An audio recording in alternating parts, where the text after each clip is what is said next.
can't believe I get to look at the hand of God while I'm talking to you. Well, my concept... That's really good. My concept for that is I'm trying to reach all these artists. Yeah. And every time I try to reach out to an artist, I get this limp response back. They're always like overzealous or conceited or not interested or lazy. And I'm trying to get them, trying to like inspire them to engage. And be their best. And be their best. And that painting spoke to me so hard one day. I was looking at it. It's one of my favorites, by the way. I know. The whole thing. Just that hand is neat, but the whole thing is just so elaborate. And there's such a sense of humor in the painting. Like, if you look at it, like Michelangelo did that, right? Yeah. Yeah. There's a lot of humor in it that is under the surface. Interesting. I'll have to look at it again. Like, the human man has a limp penis. You know, also God has a limp penis, but he's covered, so... Yeah. And so, you know...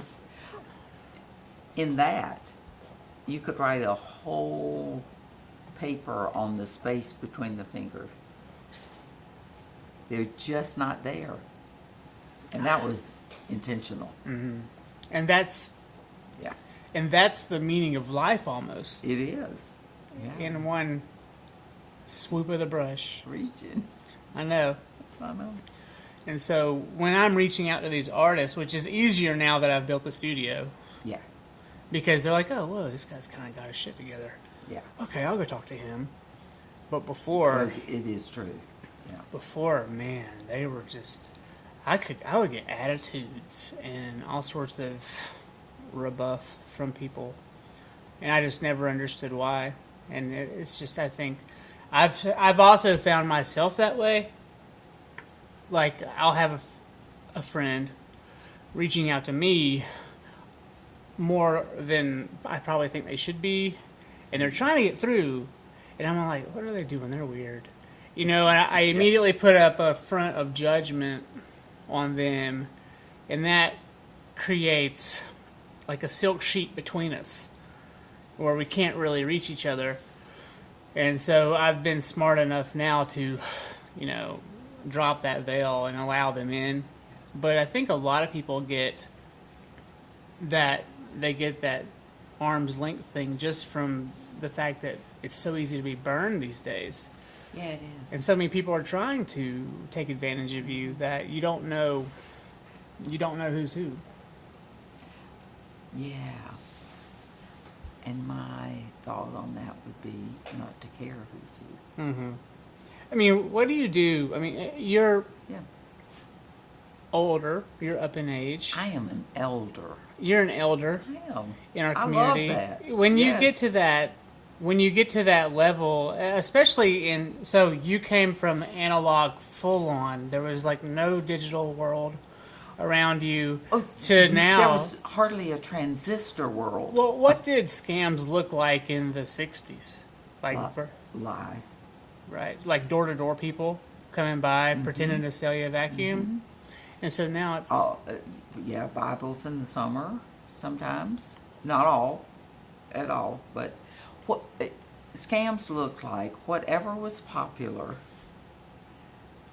not real. Mm-hmm. That's what scams have always been. It's whatever is the going currency or the going trendy thing. Just make it not real, and that's a scam. Yeah, and so what I've found now is a lot of our elders are getting hoodwinked. I know. By just phone calls and then the online phishing and Facebook phishing. Like there's this thing online now. Someone's collected all of the memes that are like, my first car plus this and this is my stripper name. And that's a phishing scam to try to figure out what your password would be. Oh, interesting. So, like, if you're like, oh, my stripper name would be Nissan something, then they figure that out, and then they go into and they try to hack into your Facebook account. Yeah, which has happened to me 3 times. Mm-hmm. And I don't have anything anywhere that is valuable. I mean, that could lead to anything. It's a Facebook account. Right? Right. The only thing that would worry me is if you've put in your credit card number because you're doing ads for your small business. I know, and I'm I still do things by paper. So, and someone just stole my credit cards out of my purse, which was Literally like the old school at way. a doctor's office. Wow. And they left the Lowe's card, obviously not home improvement people, and my Go Local card. I love that. So you were just in the doctor's office, you turned around, and then turned I back. was somewhere. I went for X-rays. I left it. Well, there should have been a video of that. In the room. Well, there may be actually, but I'm sorry that happened. yeah, thank you. So how are Wednesday nights working out for you? Beautifully. Oh, hang on. Let me Yes. make sure everything's good before we go. Okay. Okay, we're good. And we're on with the love lady, Ruth Pittard. Anyways. Thank you. So you go out on Wednesday nights Still. and you hold love signs and you get honked at for an hour. Actually, it's purposeful. How we do it is purposeful, which is why not many people come to do it with us, Yeah. because it's actually pretty strict. There's a philosophy behind it. The first time that I stood there, I didn't wave, and it was not alive. There was no exchange, which says a lot about love. Unless you can get a back and forth, Yeah. it is a concept. It's not a reality. And so the second time, I don't know, I just started waving, and the response was so amazing that that's what we've done. And we do not visit with one another. Sometimes we do talk back and forth some, but we are there literally to push it out into people that go by. And to do that, you have to really focus, and you have to use eye contact. And waving is like shaking your hand when I meet you, and that energy exchange. What was So take me back to the beginning of this. You've only been in Black Mountain for how many years now? this is going into 6. Okay, so your 6th year. And so you moved to Black Mountain for whatever reason. This area called you here in a way. I did. You landed here I did. randomly or not. I tried to live in Asheville and couldn't afford it. Okay. So let's go back a little bit farther. So where were you before Black Mountain? Before Asheville? I was taking care of my mother, who had fallen and broken her hip. And where was this? Newton Conover. Oh, Newton. Yeah. So Yes. Ruth and I have roots to Newton Conover. My dad coached football at Newton Conover High School for 16 years, but that was after Ruth had left Newton Right. Conover in a way. And my mother was born there. Okay. And so you grew up in Newton, and I grew up in Conover, which is very different. true. This is true. Yeah. Yeah. And graduated from Newton Conover High School, and so that's home. I mean, It is home. my home, and so I didn't have a home. I'd been wandering.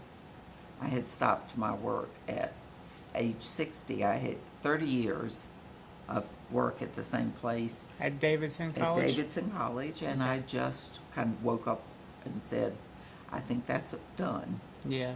And sold my house and sold my belongings and stopped my job. And you moved back with your mom? No, No. I wandered for years. Where all did you go? Out west, mostly. Like New Mexico or California? Or Seattle, off the coast of Seattle. Oh, really? I went to Whidbey Island, Okay. actually. Ended up there What took you there, do you think? to volunteer Who are you volunteering with? with the Giraffe Heroes Project. Never heard of that. I know. It's run by a woman for years, 30, probably at least 40 years, of celebrating people who stick their necks out for the common good. I She like was that. a journalist, and she lived retired to the island with her husband, and he ran leadership courses, and she did this. Like, for instance, Wangari Maathai, who eventually won the Nobel Prize. Yeah. She was first honored as a giraffe hero. Oh, wow. by the Giraffe Heroes Project, who appreciated the fact that she was literally living her life with the commons in mind, with her people in mind. She planted millions of trees. And how long were you in? Off and that on area? for 4 or 5 years. And then I bought a house there. Really? Half a house. Because I couldn't afford a whole house. Well, that wasn't that long ago. No, 2008 was when I settled there. I took a job as director of the Whidbey Institute. You're the director. And it was one of those, flukes, because they hired me. I mean, my degree is an English degree, but I had experience with nonprofits because I ran a service scholarship program at Davidson. So they hired me thinking that they could train me, and they had a staff in place. And then 2008 came, and the first thing I had to do was fire half the staff. Why? They just weren't doing their job? No, because the world fell apart. Oh, that's right. So you had to let them go. Yes. It wasn't so much a It fire. wasn't firing at all, actually. I'm That's sure. right. I'm sure there was a lot of sadness for you there. You didn't like doing that. I didn't know how to do anything either. It was the most humbling experience, and one of the best. Yeah. Not to know anything means that you get to reach out to everyone. Yeah. And I didn't know how. I was one of 2 people left on staff. Everyone else was hourly, which meant, if the septic system went skaflooey, I was the one that got to deal with it. I broadened my interest, to say the least. Well, I've done the same here. Yes. I didn't pick up a hammer until the COVID. Right. And those experiences can be really, really satisfying. also, I didn't realize how talented I was at woodwork. I was like, wow, I'm good That's at right. this. And it was just, Yeah. I just remember back in 2012 or 13, we would hire someone to paint the shutters. And they'd come over and I'd watch them paint the shutters. I'm like, why did we pay that guy? You can do What are we doing? And I think Whidbey Institute was a lot like that. I was learning. The difference was I was 65 years old, so I was past the really peak of the time I wanted to learn new things, and it was a beautiful parting. I stayed there exactly a year, and they were amazing. They knew you were kind of on your way in and out. They knew. No, they knew that I didn't have the skills for the job. Oh, really? Okay, yeah. We were going to develop them together. Yeah. But didn't have the luxury of doing that when the bottom fell out of the economy. Yeah. So we did a 360 evaluation, and which is where everybody takes the same questions, including me, and looks at strengths and challenges, and everybody, including myself, recognized my strengths, and everybody agreed on my challenges. And so I went home at Christmas, and do you want to pick up these challenges? Mostly around fundraising. Yeah. Being Well, it's just hard. very hard, and you have to have you do have to have a skill set, and even beyond fundraising, it was about developing a budget, which I had done in my previous work, but it was done under vice But presidents. Davidson had money. Yes. Whereas a group like that probably had lost its ass, so to speak, during assets. Anyway. his assets. Yeah. And but it was such a humane choice. It's like, do you want to rise to this or do you not? And so I came home fully, really questioning, because they gave me so much room to to make a really loving choice. Mm-hmm. I mean, they were really loving to me in the way they treated me. So It's nice. that was yet again an experience of how to do things in the world that are normally traumatic in a way that isn't. So it was not a trauma. It was not a failure, failure, failure, failure. It's, do you want to engage? Do you choose? Way different. And so I was getting ready to go back on January the 5th. I was staying with my brother. He went to bed at 10 o'clock, and at 10:05 I started being sick. And at 2:30 that morning, I woke them up and said, there's something really wrong with me. What was it? Gallbladder. Really? And so my sister-in-law, it was snowing, my sister-in-law put me in the truck and took me to the emergency room. And they said, your gallbladder has to come out, like, My goodness. in hours. And I knew I was supposed to catch a plane back. What gonna happen? And I was the person who was going to be on duty. What gonna happen? Right. And so I went under. They took out my gallbladder, and I remember waking up with a list in my head of people I had to notify and emails I had to write and all of this. And I just cried and said, That's overwhelming. do I really want to do this at age 64? I was 64, I think. It was 2009, almost 2010. And I thought, no, I've lived my whole life like that. Not being able to take time. So I called, I went back to sleep, woke up, called and resigned. Nice. And beautiful, beautiful. The man who they would have hired, had he been available when they hired me, was available. He wasn't, though, when they hired you. No. And so they hired him. It was perfect. Mm. He was absolutely the best person to do the job. And looking back, then I could say I was a placeholder. Well, the silver linings there are that, Yeah. you know, whatever the universe is doing, it's protecting that group because it's important. Yes. Also, it protected you in a way. It did. Oh, absolutely. And most of the programs that we began that year, which were healing from a couple of things, still there. And it was just impeccable timing. And then I was home for 6 weeks, and my mother fell and broke her hip. And then that was when you took over that whole other role, Yeah. which is just as stressful. Mm-hmm. And how long did that last? 4 years. 4 years. Yeah. So then you became the manager of her. Kind of. And my brother. Both of us. And You I both- did not live with her. Okay. She okay. was in a... But you stayed in Yeah. Conover. I actually stayed with a friend in North Wilkesboro Oh. and commuted, Okay. which kept me from being a child again. Yeah. Helpful. Yeah. And so, what was Yeah. your relationship like with your mom growing up? Hard. Yeah. Yeah. You've told me some about this, but I don't know a lot. It's hard. We were so different, and I mean, I'm 75 now, which meant that when I was coming of age, the women's movement was just beginning, and it was hippie time. Yeah, and you were certainly that.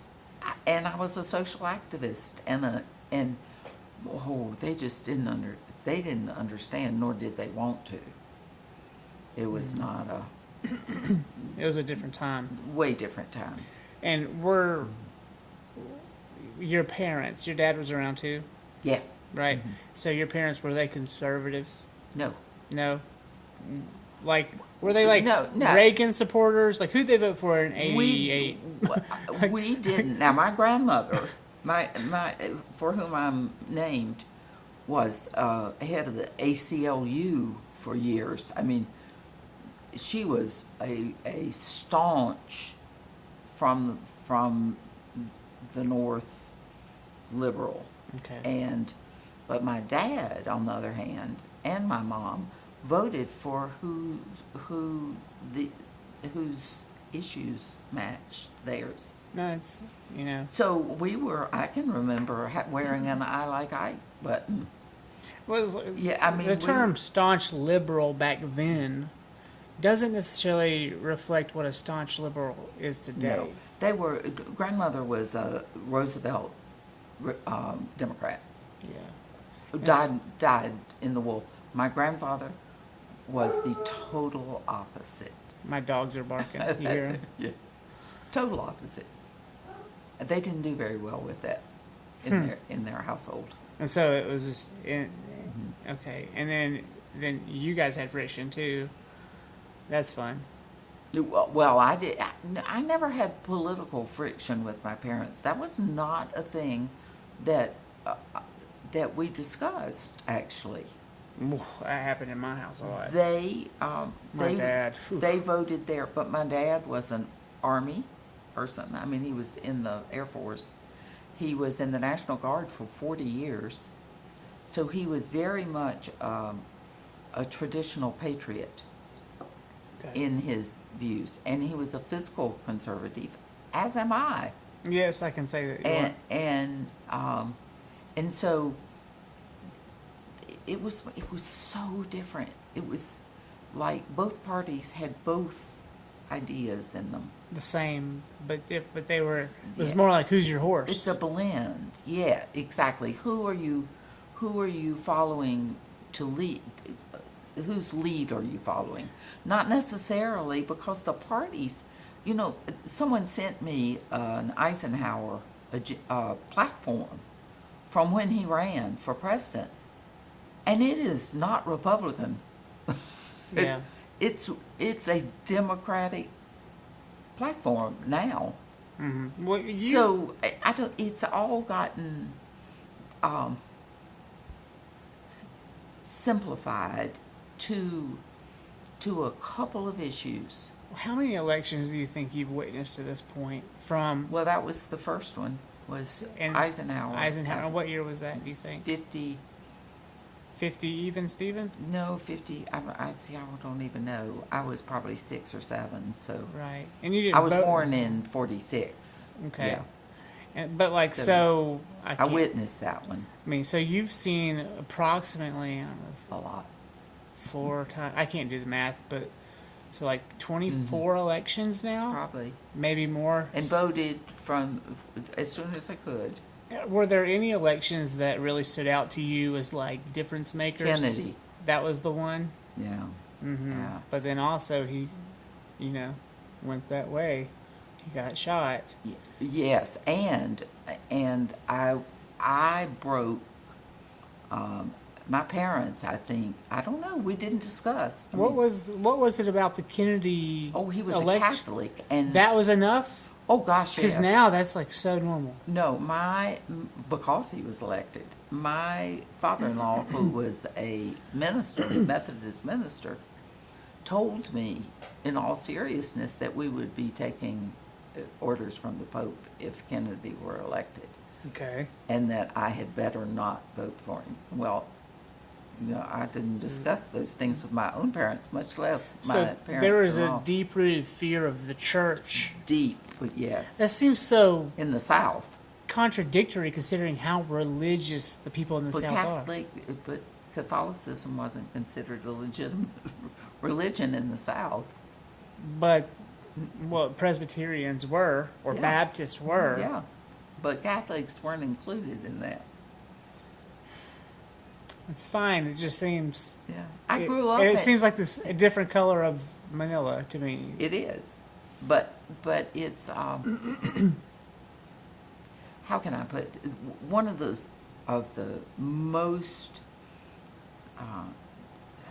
disquieting developments has been how much politics leads relationship. I can tell you only who my parents voted, who I thought they voted for. They didn't tell me. Mm-hmm. I knew nothing about what party their friends belonged to. I knew nothing about my friends' parents. I always knew It was my parents were staunch isn't the right word, but they were Republicans. Mm-hmm. And I remember at one point, it was like the first Clinton election. My mom was considering voting for Bill Clinton, and my dad was having a shit fit. I'm sure. Okay, and I don't know who she ended up voting for. Pretty sure I don't know. But at this point now, many years later, like, she's just not a fan of the Clintons. But, it was, the politics were, when they were in season, the house was on fire. Yeah, see, I never experienced that even as a young adult. My sister also is the same way.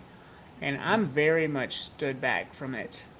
Yeah, that's how we met, kind of. Yeah, to a point where I'd be happy not voting, but I do, just as a responsible adult. But I would totally I could walk out into the woods and just not vote again. And I think my friends would absolutely be surprised if I'm actually announcing it now, but I thought when George Bush published his platform, which really... One or two, W or...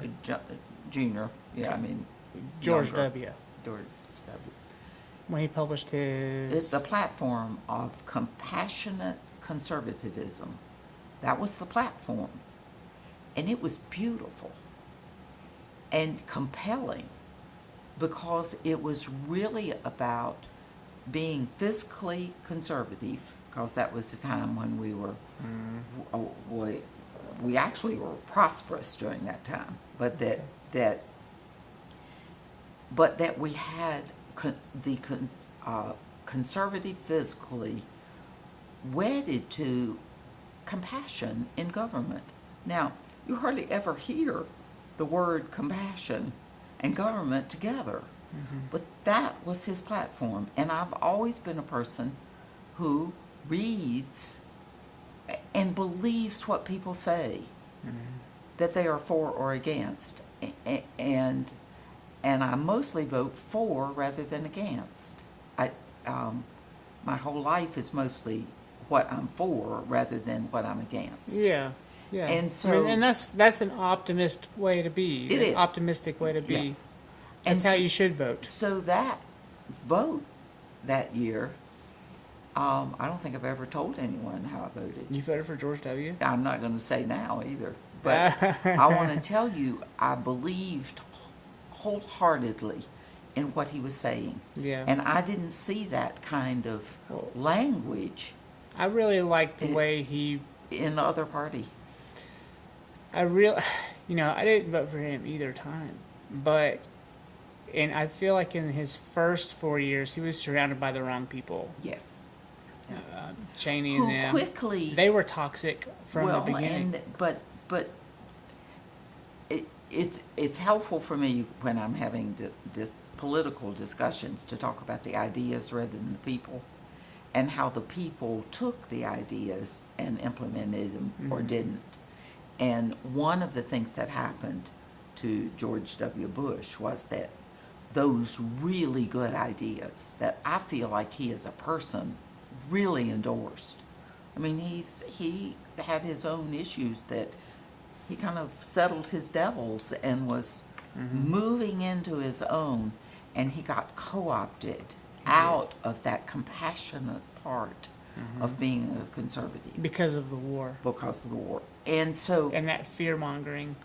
So it's, I do look when I'm having opinions about people who are serving me in the government, whether or not they are good to their word. And I have a lot of respect for people who, even if I don't agree with them, stick to their word. Now, that doesn't mean that I will... He really came around in the second... The fact that he was actually reelected, you saw him chuckle when he realized he won. He was like, really? I know. But then he had 4 years, and he really did mm-hmm. the right thing. I mean, he took power away mm-hmm. from Dick Cheney. Yeah. He slipped the rug out from under him, really. So, and I feel like that if people are upset with our government, and there are a whole bunch of people, probably nearly half the country is upset, that it's from those years where there was a lot of lying. And no one can forget that. No, you don't forget it because you feel betrayed. What's that saying? The axe forgets, but the tree always remembers. We're the tree, and the government is the axe. The tree also forgives. Uh-huh. And that's the difference between the tree and humans. Humans don't often forgive. Don't always. And so my thrust is why I stand with the sign. My thrust is to put love at the center of what we do. And I mean a love that's honest in admitting when we're wrong. Well, people love it. That is honest. You get some weird people every once in a while, but not often. Not often. No. Lots of good honking going on. And if it can focus people passing by on what that means in their lives, it means something different to every single person. I mean, you've had, and I have had these discussions. It means you get to define how that operates and moves in your life. And I can remember when I was at Davidson, in my first job, I ran the language lab and audiovisual services, and it was during a time when copyright laws were coming in. Now, Davidson College has an honor system. They've had an honor system since its founding. You sign a piece of paper that says you're going not to lie, cheat, or plagiarize, and then you can take your exams when you want to. They're self-scheduled, and people take you at your word that you're going to be honest. Well, I was a staff person, and I discovered that some of the staff thought that was just for students. Oh. So when they would come to me, I did copying, slide copying. I ran a camera. Nice. For all those years. And so you would take a picture of the slides, and I would say, do you have permission for this? Oh, well, it's just no. Do you have permission? That's Do funny. you have written permission? Mostly it was students who would say, oh, it's only just that. No. The law is, now if the law is different, if you want the law to be different, go change it. But the law actually protects the person who made those slides. They're not protecting you in this. So I'm not going to take the picture unless, well, it was an interesting place for me to be because I'm really kind of freeform. But I thought, no, this is like lying and cheating. It is. And so early in my life, I had an incident when I was accused of cheating and did not. Was this in high school? It was in 6th grade. Oh, well. No, but it stamped me for life. Really? Oh, it did, because the whole class, I was a nerd. Okay. I made lots of hundreds on tests. And when someone said you're cheating, you're like, oh, no, I did not. And this teacher had a dumb row and a smart row. Oh, God. And you were on the smart row? And if you were on the, quote, dumb row, I mean, this was bad teaching at its worst. Horrible. You couldn't go out to recess. So one day, only 2 of us went out to recess. And when we came back in, the whole room was rearranged, and she said, you're sitting in the back of the room, and if you don't make 100 on everything from the end of the year, I'll know these people were telling the truth about you. They were telling you, they said that you were cheating. That I was cheating. They were just formulating an opinion about you, but they were trying to make it real life. And so... And these were your peers. So I had to make 100 on everything for 2 months. You? Yes, I did. And what did your teacher say? To death. She never said anything. I would have been like, all right, Ruth, come to the front. Well, those were different days. There were rulers in the classroom in those days. Get whipped. So that was formative for me, and it also taught me really early that when you tell the truth, even if you tell the truth, sometimes people don't believe you. But if you're lying, you haven't got a prayer. it just doesn't work, and you never want to be on the other end of a lie like that. I've fibbed out of embarrassment before, and then you're just like Oh, gosh, it's backpedaling and awful. backpedaling, and Yeah. there's always someone there who's just rude, you know, and you're like, okay, look, man, fine, it's the worst. So I got a lesson in character really early, Yeah. and kept it, and all through my life there have been opportunities for me to do the right thing, and so love means something very specific to me. What does love mean to you, Ruth? It means that whoever or whatever situation is in front of me, that I actually intentionally think about what is the best loving situation. I had that debate with a lot of my friends when I was young. Mm-hmm. I would say, you know, like I would be talking about, because, you know, when you're young, you run through a bunch of different people. You do, yes. And I'd be like, hey, listen, you know, I'm not with that person anymore, but I still love them. And then some of my friends would be like, how do you love them if you're not with them? And I'm like, well, you don't understand. Like, I love you too. And and they could not comprehend the aspect of love as a blanket. Yeah. You know what I mean? Rather than love as like a jabbing wound in one person. One-on-one. Yeah. I mean, yeah. Like, I would throw the blanket over everybody in the room and That's say, a gift. That's a gift you get, I think, at birth sometimes. just understanding that Understanding the concept that, and have I been perfect in this? God, no. concept. No, I haven't. And there was a time in my life when I was having hot flashes that if I told the tiniest lie, I flashed. Oh, okay. My face got red. And, You're like, I didn't fart. and my That was a dog. and I Dog just was a fart. stopped even with the small things. Yeah. Now I'm quiet now. If I feel that I have to lie, I usually am just quiet. It's like a knee-jerk reaction. So I've had lots of more practice probably than most. In lying or in no, in not, and in Yeah. choosing alternatives, and in catching people. There's this great story. I have so many stories, but I ran a scholarship program that was based on community service and on the honor code.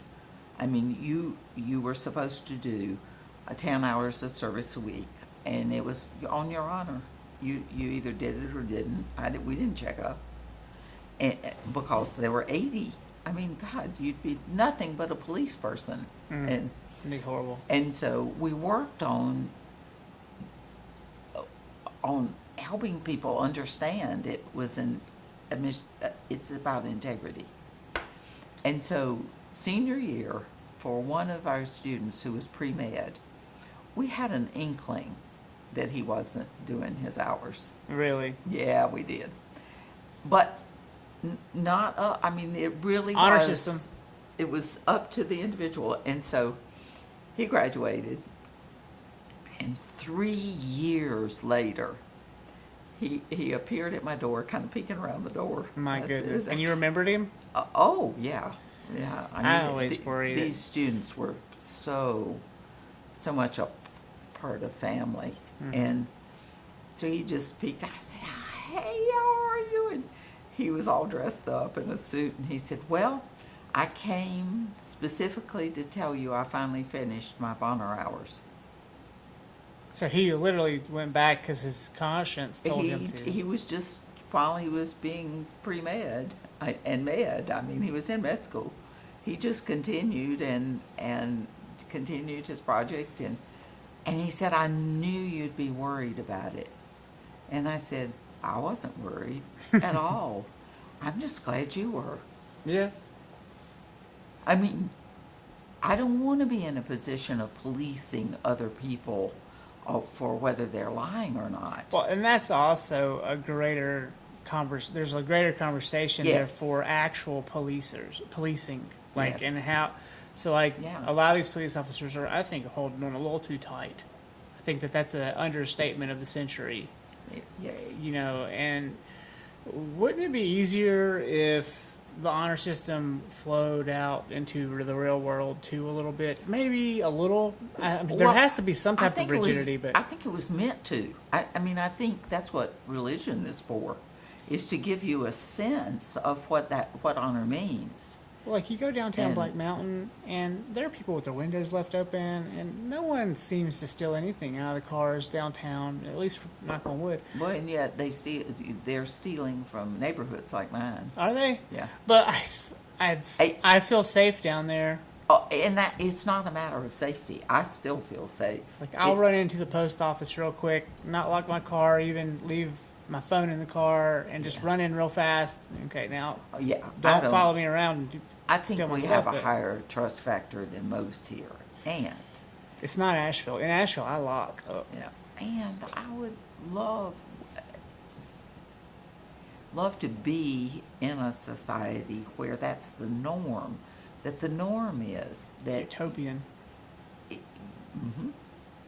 and if we're not working toward that, then there's nothing to work for. I don't think we can work toward more greed. I think we're maybe there. Mm-hmm. And so always, if we're always working for something, utopia, true, is out there and we'll never attain it. But working for it is so good. Greed. Is greed a fundamental component of capitalism? Let me give you another question. Do you think greed exists in the same way it does in America in socialist countries? Do you think it's the same thing? Do you think there are people acting as we do here? When you see greed in the limelight in America, it's sometimes directly on your television, and other times, you know, it's like, this is, sorry for the tangent, but I was watching some bougie TV show, and there are these two basketball players, NBA basketball players, and they're in a dating show, and this girl walks up to the basketball player and says, "What kind of car do you drive?" And he's like, "A Bentley." And I'm like, that's really not a good financial decision, you know? I know. To purchase a Bentley in any way, shape, or form. It's a really bad financial decision.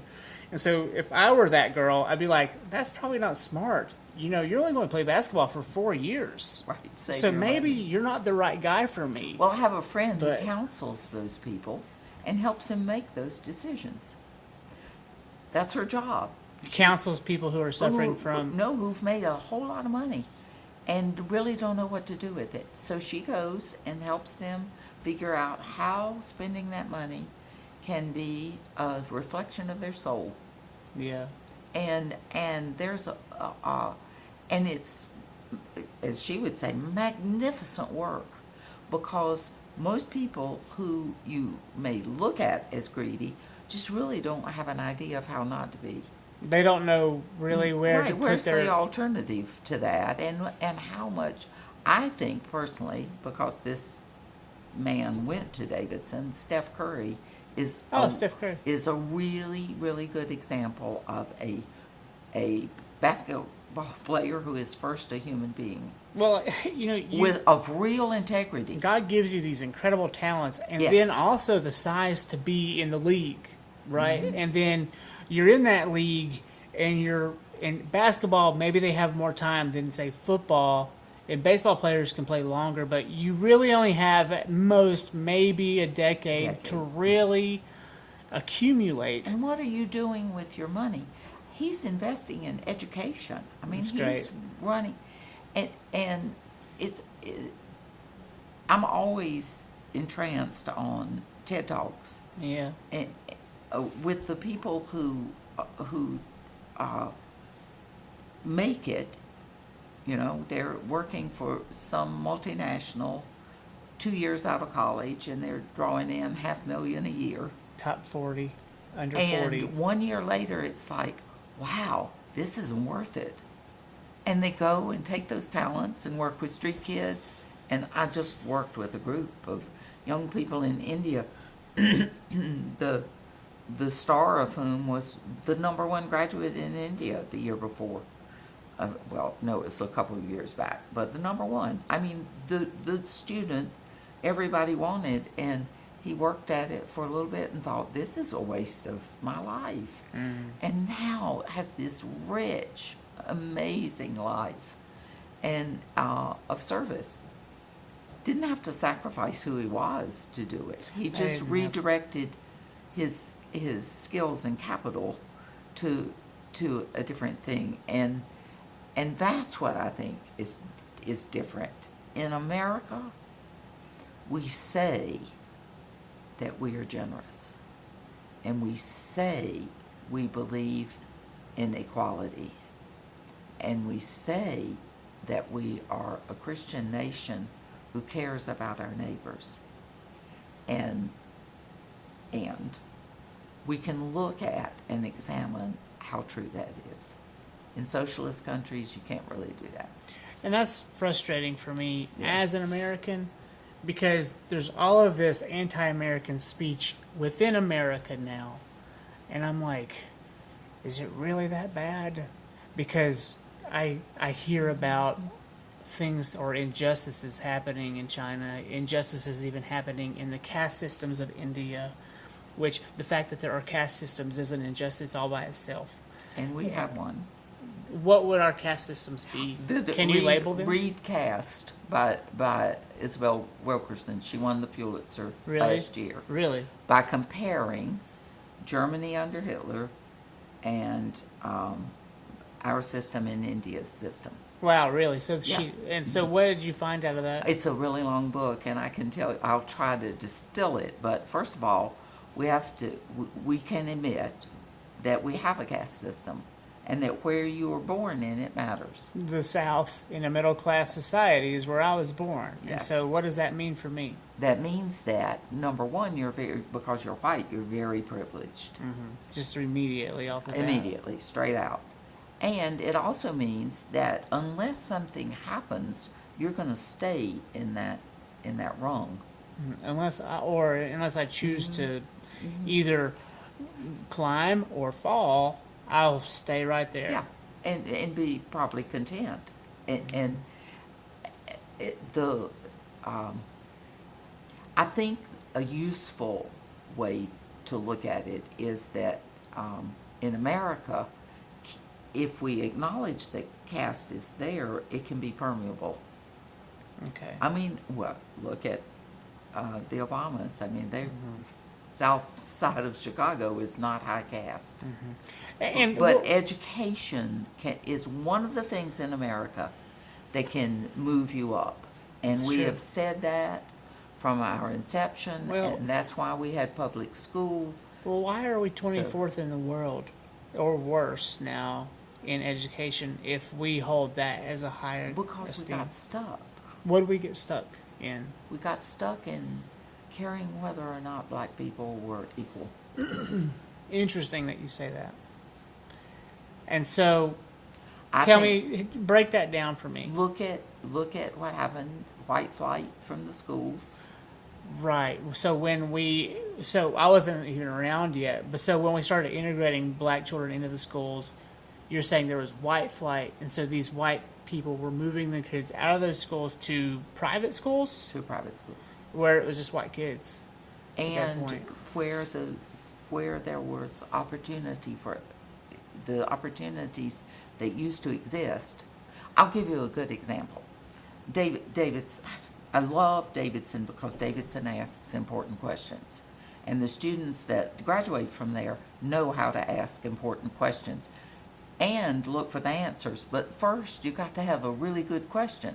Now, a couple of years ago, with the Leaf Festival here, I signed up and I volunteered to to host 2 bands that were playing. You know, they play in the schools. They go in, these musicians that come and work with school children for 4 days in that week. And it's fabulous.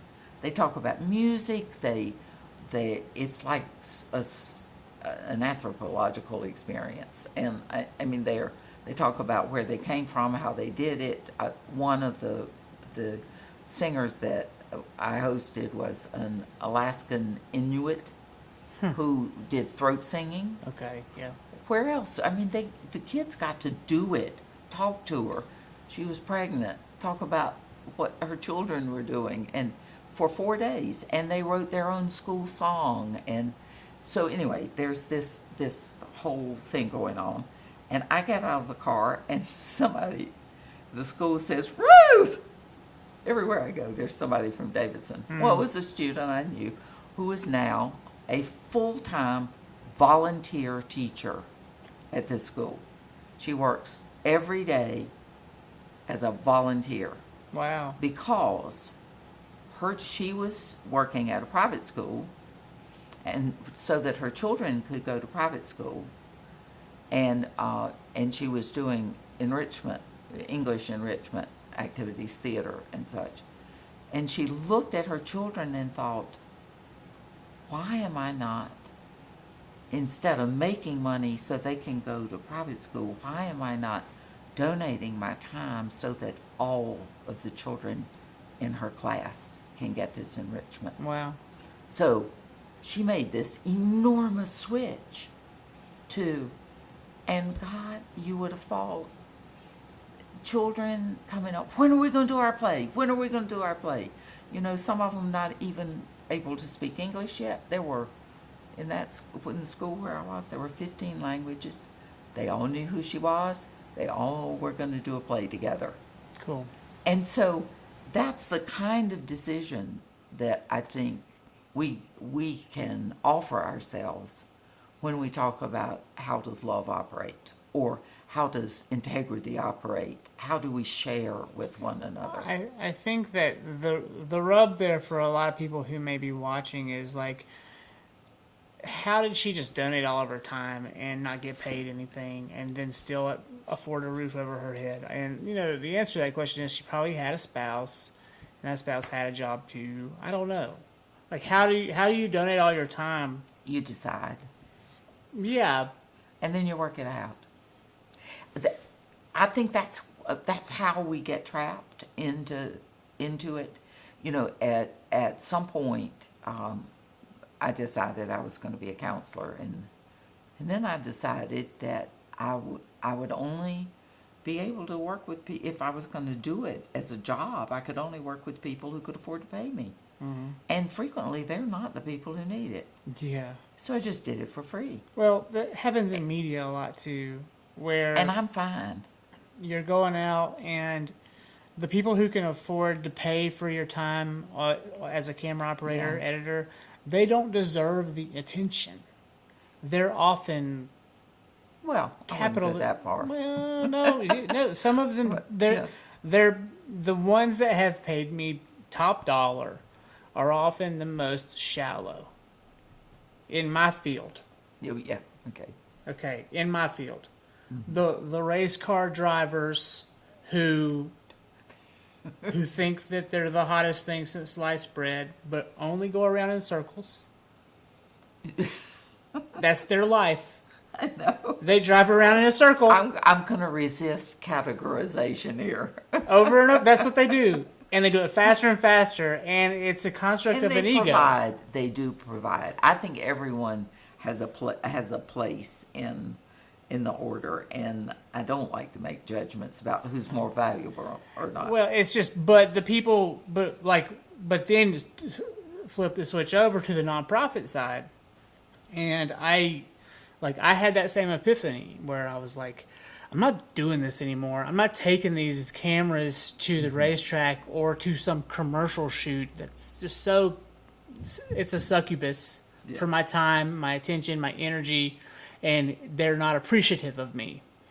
And I was like, I'm going to take my energy and I'm going to point it towards, addiction research and development, Yes. or empowering creative industry. And I immediately find the wall. And that wall is, there's no funds for this. You're not going to get paid for this. Yeah. And so I throw my metaphorical rope over the wall like Batman, and I start climbing the wall. Well, I've been climbing the wall for 5 years, and there's still no hope in sight that I'm going to get to the top of that wall and see the financial gains of it. I just think that one of the hard decisions right now for young people, and you're a young people. Oh, thank you. You're Almost welcome. not young, but Is that it takes so much to have a base in your life now that the choices at more points than I had to make are for money. And once you have to make that choice, then it gets harder and harder to not to make it.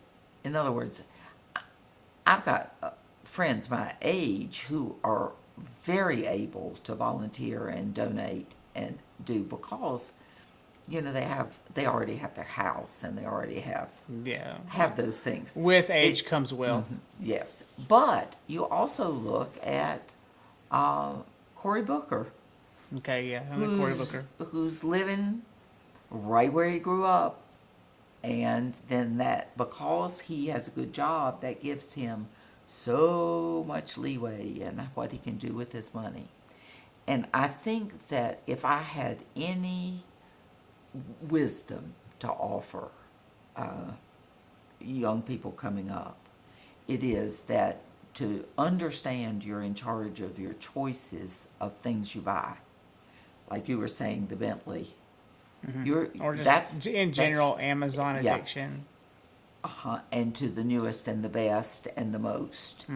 A friend of mine who's my age and I were talking about growing up with our grandchildren, and who were talking about tennis shoes, talking about shoes, and it's like, well, when you were growing up, you probably had more than one pair of shoes. I said, no. Don't look in my closet. I had one. Now, I hate to be one of these people that, is like, when I was young. I walk uphill both ways. Well, you can around here. But the choices were so much narrower. And we wore one thing to school. You were and a girl, we're expected to be in a dress and not play at recess, which helped your clothes a lot. But then you went home and you changed into the one thing that you wore all week.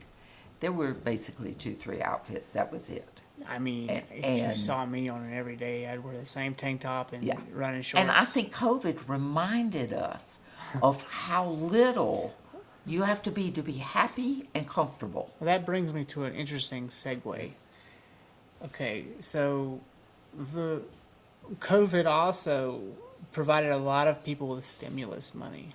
Now, when the pressure was off for a lot of people to have to go hustle to make their money, and they no longer had to, a lot of people were working a job that might have paid 15, maybe $20 an hour, maybe. Yeah. And so they're barely scraping by at that price point.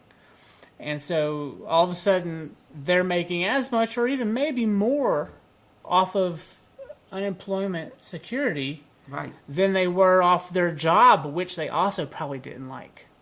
Yeah, that sometimes is correlated. Yeah.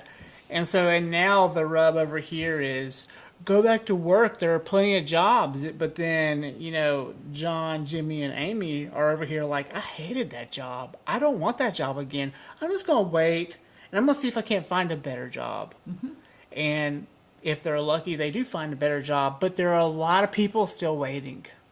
Yes, there are a lot of people still waiting for a better opportunity to come. And my comment in that, because I've got a friend who attacks me on this a lot, it's like lazy, good-for-nothing people. I don't think That's so. not true. I don't think so. That is not true. I think lazy, good-for-nothing employers.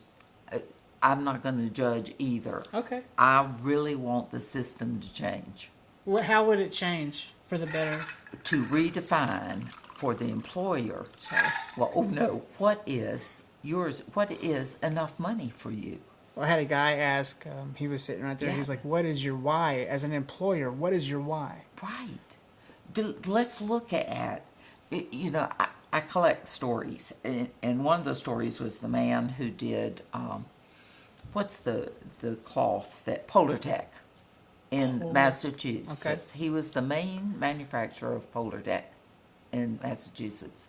Got into it early, became big. I don't even know what that is. Made a lot. It's fleece. Oh, okay. Okay. So I cut this out. It made world news.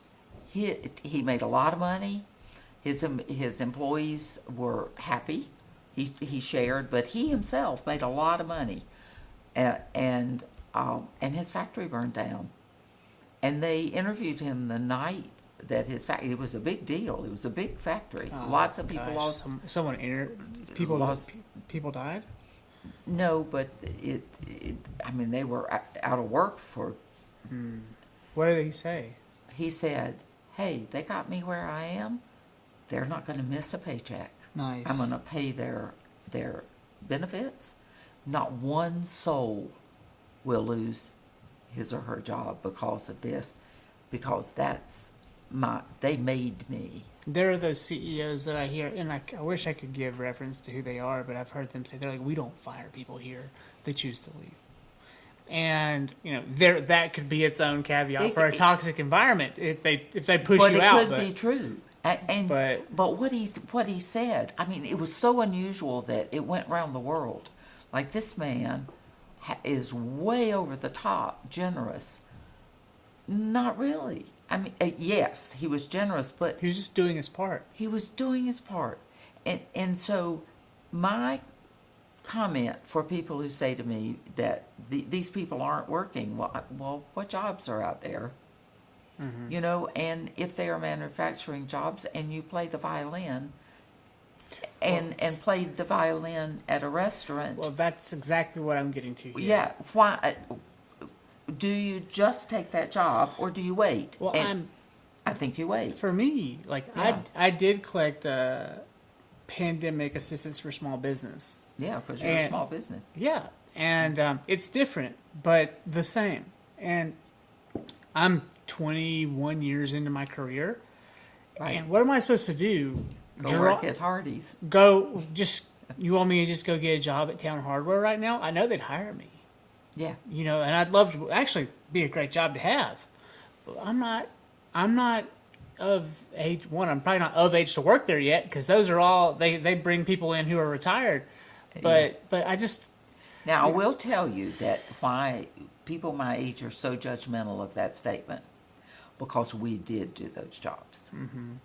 I cleaned houses for a very long time in my life, so that my children could have shoes, so that. Yeah. But because I did that does not mean that the expectation for you to do that is legitimate. And I don't really know how to say this, but there's a massive transformation going on right now in how we work. Yes. And what jobs we should be working due to automation. Yeah, I know. And so it's comparing apples and oranges for me even to make that comparison. I say, McDonald's needs to go ahead and automate all of the jobs they're going to automate and let stop people do and let meaningful work. It's not just McDonald's though. It's like Ford. Yeah. By the way, I really like cleaning houses. I'm sure it kept your head clear. It did. Yeah. And that type of manual labor, for me, it was the woodworking and the construction of all the things that I've made. That was my therapy. One of the things that happened in high school when I was there that was new and different and astounding was that people got to go to trade schools. Which I think should become more popular now. Amen. Because then you had people who really liked doing things that normally, that when you're, when you want to go into banking, that doesn't mean necessarily you're going to like plumbing. It just doesn't. Yeah. So what we're not good at in this country, I think, in education, is early on identifying what students love. Well, and there was a propaganda. And let them be there. There was a propaganda that went on before I was born with your generation that was really pushing the university systems down your throats. And it was started with your parents, I think, first. Yeah, it did. And it was war. Coming back from the war with the GI Bill. Tell me more. Well, it was available to everyone, and it was seen as the college. way. And everybody, except I might add, the black soldiers were not eligible for the GI Bill. Lovely. So, but Even though they were on the front lines. yeah, but people could be educated all of a sudden on the government, and it meant that you could have that leap to education. So wait, hold on. The government was paying for these educations? for- When did that stop? When did the government stop paying for people to go to college? Well, after those people stopped using the GI Bill. Well, no, but at some point, I'm assuming in the 70s or 80s, we started paying for college ourselves, our families. Absolutely. All of a sudden, there was a FAFSA form. All of a sudden, we had to take out a small mortgage. Because it was not popular to educate people, just to educate them. But it seems like it was, though, because so many people got wrapped up in the traps of the university systems. And, my education was $8,000 a semester at UNC Greensboro, or so, give or take, okay? And, a lot of that was just my living expenses, and I would be given $1,200 for the whole semester to live on after I was also paying for my food at the food courts and my dorms during that time. And a sad story was my father was paying he's like, I'm going to pay for you to go to college. Yeah. And he really wanted me to go to college. I had to go to college. And I would say to him when I was a sophomore in high school, I was like, I don't know if I want to go to college. It sounds stupid. Right. And, we would have long debates and he would win. And I had teachers tell my mom I wasn't college material, which she put a chip on her shoulder for. And she's like, you're going to college because that guy's not going to be right. And I'm like, okay. And so I get to college. First week I'm there, I realize that it's just, I was like, well, I don't get into my core classes until my third year. No. And I was like, could I not have done this faster? And before I was in college, I was actually making money as a videographer. And when I got to college, all that stopped. Right. And the questions around that are, if we're just going to do high school, how do we get people educated enough to navigate a very complex world? I feel like there should be, the game Plinko? No. From The Price is Right? No, I don't know. So they have these little discs, and they go down these pegs. And they eventually land in the $100 mark or the $500 mark or the $1,000 mark or the $1 million mark, and then it goes back down. I feel like there has to be a system like Plinko almost in place for our children, where like they're going through the rungs of education and they get to a peg, and they got to bounce off that peg one way or another, and at some point they're either going to bounce into trade school or they're going to bounce into the university system, and then eventually they go down that farther, bounce into a doctorate program or a master's program.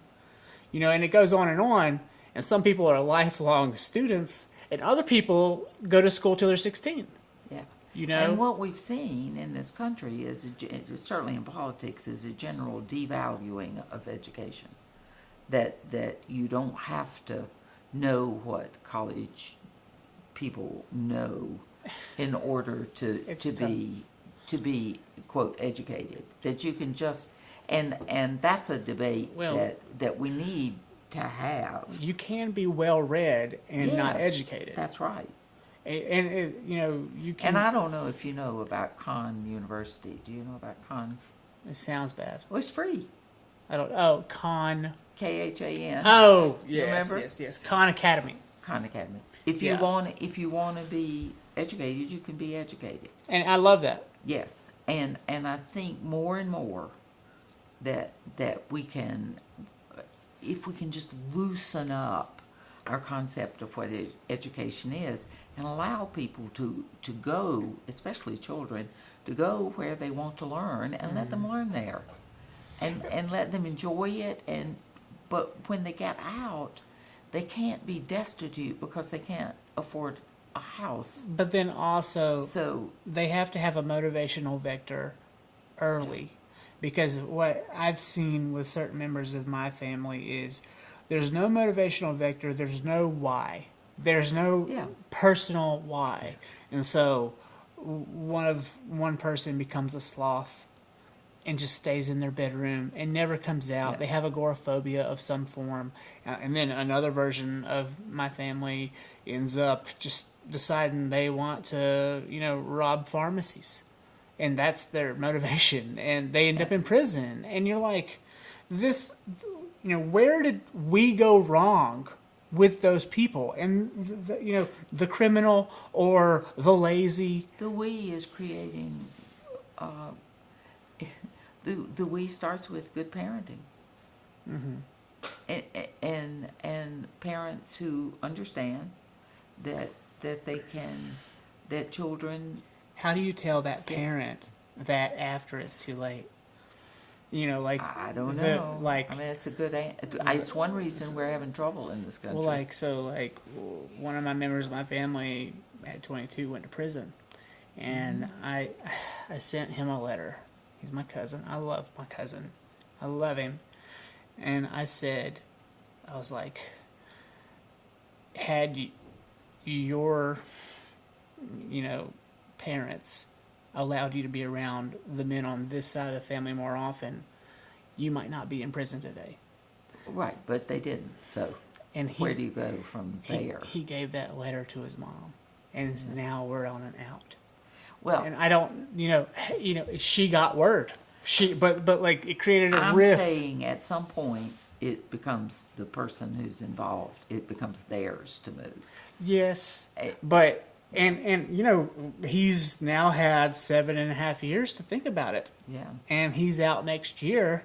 My guess is he's going to be a new man. But, how do we stop that from having to happen? Never mind, the cruel punishment of the prison system and the length of time the sentences are nuts. I mean, you're watching a bunch of what we're talking about fall apart. What do you mean? I mean, institutions are falling apart. Do you think the prison institution itself, would you say it's falling apart? Oh, I think people are questioning it by the day. Oh, by the hour, minute even. So good. And rather than condemn what has where's been the Reformation? In the past. Why aren't we taking... He's a nonviolent offender. Do you know how long Reformation takes? How long? At least 50 years. Oh, you mean like long-form reformation of a system. And that's what we have to do. Well, let me ask you a more acute question. How long does reformation take for a human, for one person? Sometimes. I mean, there is no formula. One mushroom trip? Oh. There's no formula. One near-death experience? Who knows? Like what... You take someone who's just on the outs, Skid Row style. They're in their late teens, and there's a chance to save them. How do we get to them? Because that they're combative and they're angry and they're resentful. How do you break that fortress to get to the shell of their? You wait for it to dissolve, and we are not patient. Okay. It takes decades. I worked with one woman for 22 years, and on year 23, she broke through. Wow. At some point, we don't outsource that to an expert, and we all practice it. Well, and that's the thing that I feel like a lot of our systems are doing wrong. Is like they think that someone else is going to fix that person. So, that prison's not going to fix my cousin. Well, it can, depending on how it's run. But it's run. But if it's run in a way to dissolve his exterior falsehoods. Look how Denmark runs their prisons. I have no idea. It's beautiful. It's about rehabilitation. They listened to the United States in the 50s and 60s when we were all about prison reform. They took that idea. It wasn't Denmark. It's where was the mass shooting? Norway. Norway? Yeah. Yeah, their whole system. Well, there were several mass shootings. Their whole system. New Zealand had a bad one too. Another system based on forgiveness, love, and acceptance, not on an exterior. It's based on an interior. My cousin was sending me letters from prison, and he was like, I was down in, he called, it had some nickname, but it was like in Wilson, North Carolina, Yeah. or near Raleigh or something, and he was like, he was claiming that it was really rough, and that it was like gangs were all in there, and it was all racist, and there would be a fight every hour on the hour, like a pack of dogs. And that's when things are left alone or exacerbated. I just read about this young woman who decided to put a skateboard park in her town, and the gangs disappeared. It's choices of what individual people decide to be forgiving and to concentrate on the good rather than punishment. And we love punishment in this country. Why? I think partially because we were founded by people who With were, whips. yes, Yeah. who were all about right and wrong. Boom. Mm-hmm. We are a very religiously conservative founded country, and you were right or you were a sinner. Period. End of that. There's no middle ground for that. And we have grown up like that. I personally think that we were moving from that. But compassion and forgiveness and good-heartedness are what America talked about in the 50s, 40s, and 50s being. That we were that kind of people. I was born in that. I actually believe that. I believe we are naturally compassionate. Well, our media has also been, in a way, a good influence, especially on my generation in the 80s and 90s. There's not a kid today that's my age that doesn't cut the plastic cans. Yeah. You have the plastic around the cans because we don't want to hurt any turtles in the ocean. And I live in the mountains. My plastics don't go to the ocean. Educated for that. Yeah. There are schools in this country that are turning out fabulous human beings. Well, the millennials and the Gen Zs are way more sensitive than we ever were. So So it's actually happening. Whether I think it we is. can complain all we want, but it's happening under our feet. Our responsibility, and I think is a responsibility, is to discover what things are working for that end and to promote them. And try to establish some form of, yes, as we grow, as my generation grows older into adulthood, and to practice it every day. Now people my age are being empowered with money and with power, and we're actually able to create institutions and actually go work inside an institution and make it better, like the Giraffe long neck group or whatever you Giraffe Heroes. The Giraffe Heroes. So young blood comes into that group and it's going to be a whole new ball game. And so it really right now I think there's a divide. And what are your choices? How do you think? Are you first drawn to what's positive or first drawn to what's negative? Because there's plenty of negative. I mean, you can just right out if you there. focus on it, it's there. But but that's also like the concept of positive mindset versus negative mindset. I had manifest destiny type of there thing. There was stuff. a young man who worked at Davidson when I first got there, who was a custodian, young, gay. Only no one knew that, but a couple of us. And of marginal mental ability. Loving, lovely, and he loved being a custodian because he got to, see people and learn things. And anyway, he was perfect for the job.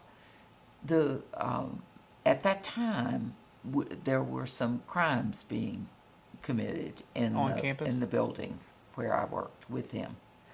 And the police suspected him. Now, during that time, I had a ring stolen. I was gonna pawn a ring so that I could pay part of my daughter's college tuition with it. And I went to the bathroom. I was literally going Was it to your a old wedding ring? No, but it was my mother's wedding ring.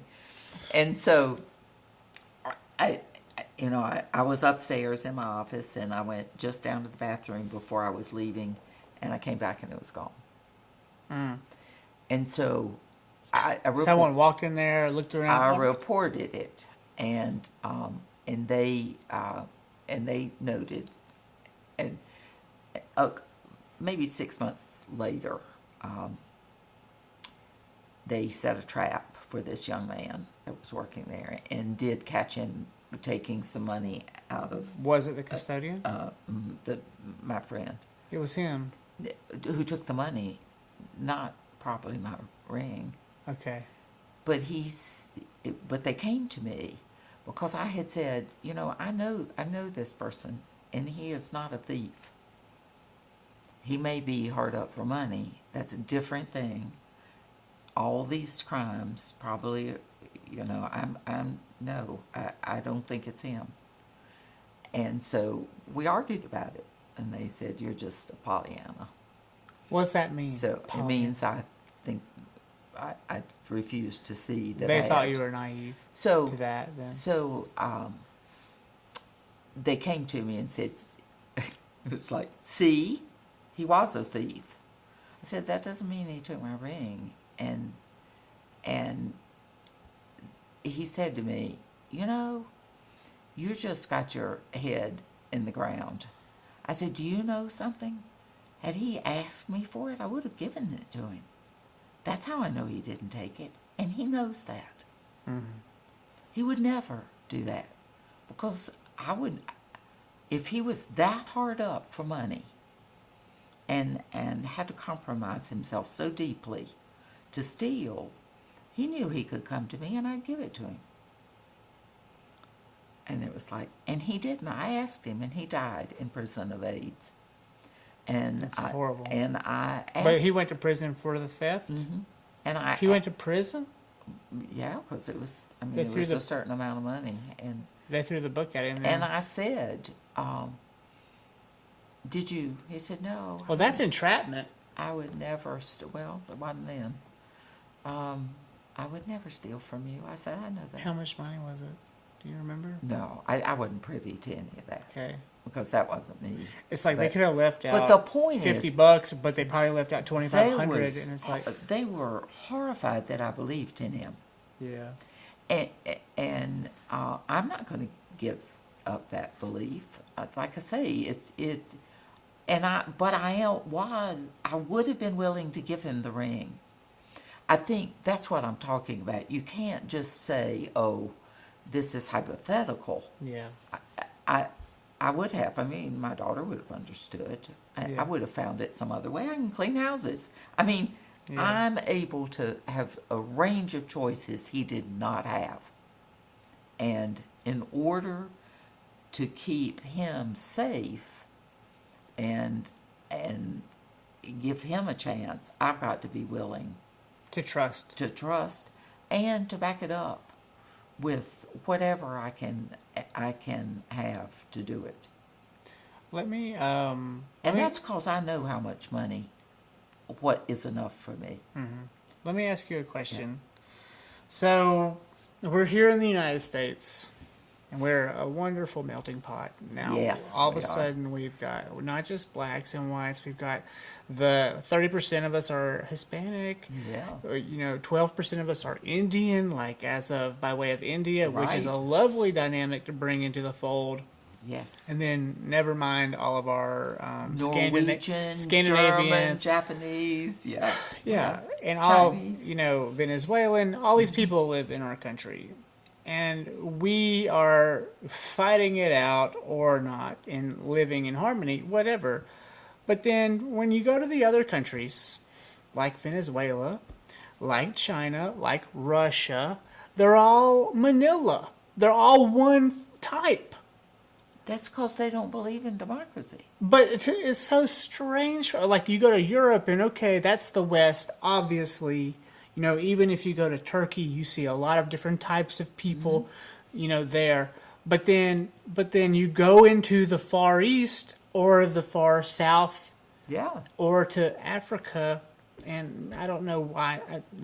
I'm not bringing up Africa for a reason, but We were an experiment, and we still are. like, so everyone's like looking down on us right now, and I'm over here like, we're the ones doing the work. Everybody's doing the work. The Chinese aren't doing the work. Yeah, they are. I know Chinese people. The- They're doing the work. Everybody. Chinese people here are. Chinese people there are doing the work. They're just not in the numbers that we have. I just don't know how you can do the work for racial justice or for just justice in general for all types of people if you live in a monotone society. I don't know how it's possible. And the question I have, and I say it as a joke, but I mean it seriously, is like, are the socialists in China worried about their gender pronouns? I just don't think they are. Like, I don't, like, so a socialist... Some are. They're worried about losing their lives if they declare what gender they are. Well, that's what I'm saying. And so the socialists or the leftists in our country are very quick to tell you what their gender pronouns are, to tell you that they're transgender or not transgender. But then, you know, then these people over here in the Far East are also claiming to be socialist. Give them 50 years. We've got to do it first. I don't care about China. That is not my business. But you go to Russia, for example. Nor is that But they're my so business. chauvinist. It doesn't matter. Are we chauvinists is the question. Compared to Russia, no. Well, we're not comparing to Russia. We're supposed to be the leaders in this. We are supposed to know how to do it well. And that's why I think we get sidetracked in criticizing Chinese, criticizing Russia, criticizing Venezuela, when we need to be tending to our own souls. If we're going to lead the world and tell them how to do it, then we got to be pure about it. China's claiming that we're no longer a world power. We may not be unless we get our house in order. We're totally divided. And we're turning against one another. We're shooting each other on the streets. That is not a leader stance. We have brought ourselves down to where you are fussing at people about being. We're right there with them right now. We got to pull ourselves back up again and lead. And lead by actually doing what we say and what we believe. And half of us don't believe that we ought to be they don't like Technicolor. And half of us. It's not half of us. I don't believe it's half of 40%. us. Whatever. I think it's more like 12% now. I don't think it's 40%. The point is that our leadership has to represent what we think are our values. And our values always have been speaking diversity. Did we do it? Not really. Have we been embracing? Well, we're just 30 years, maybe 40 years Right. out of from Martin Luther King's death. Yes. So we get a bit longer chance now to do it way better than we did. And if we take that and we become a world leader in how to live peacefully with one another, then those countries won't say America's no good anymore.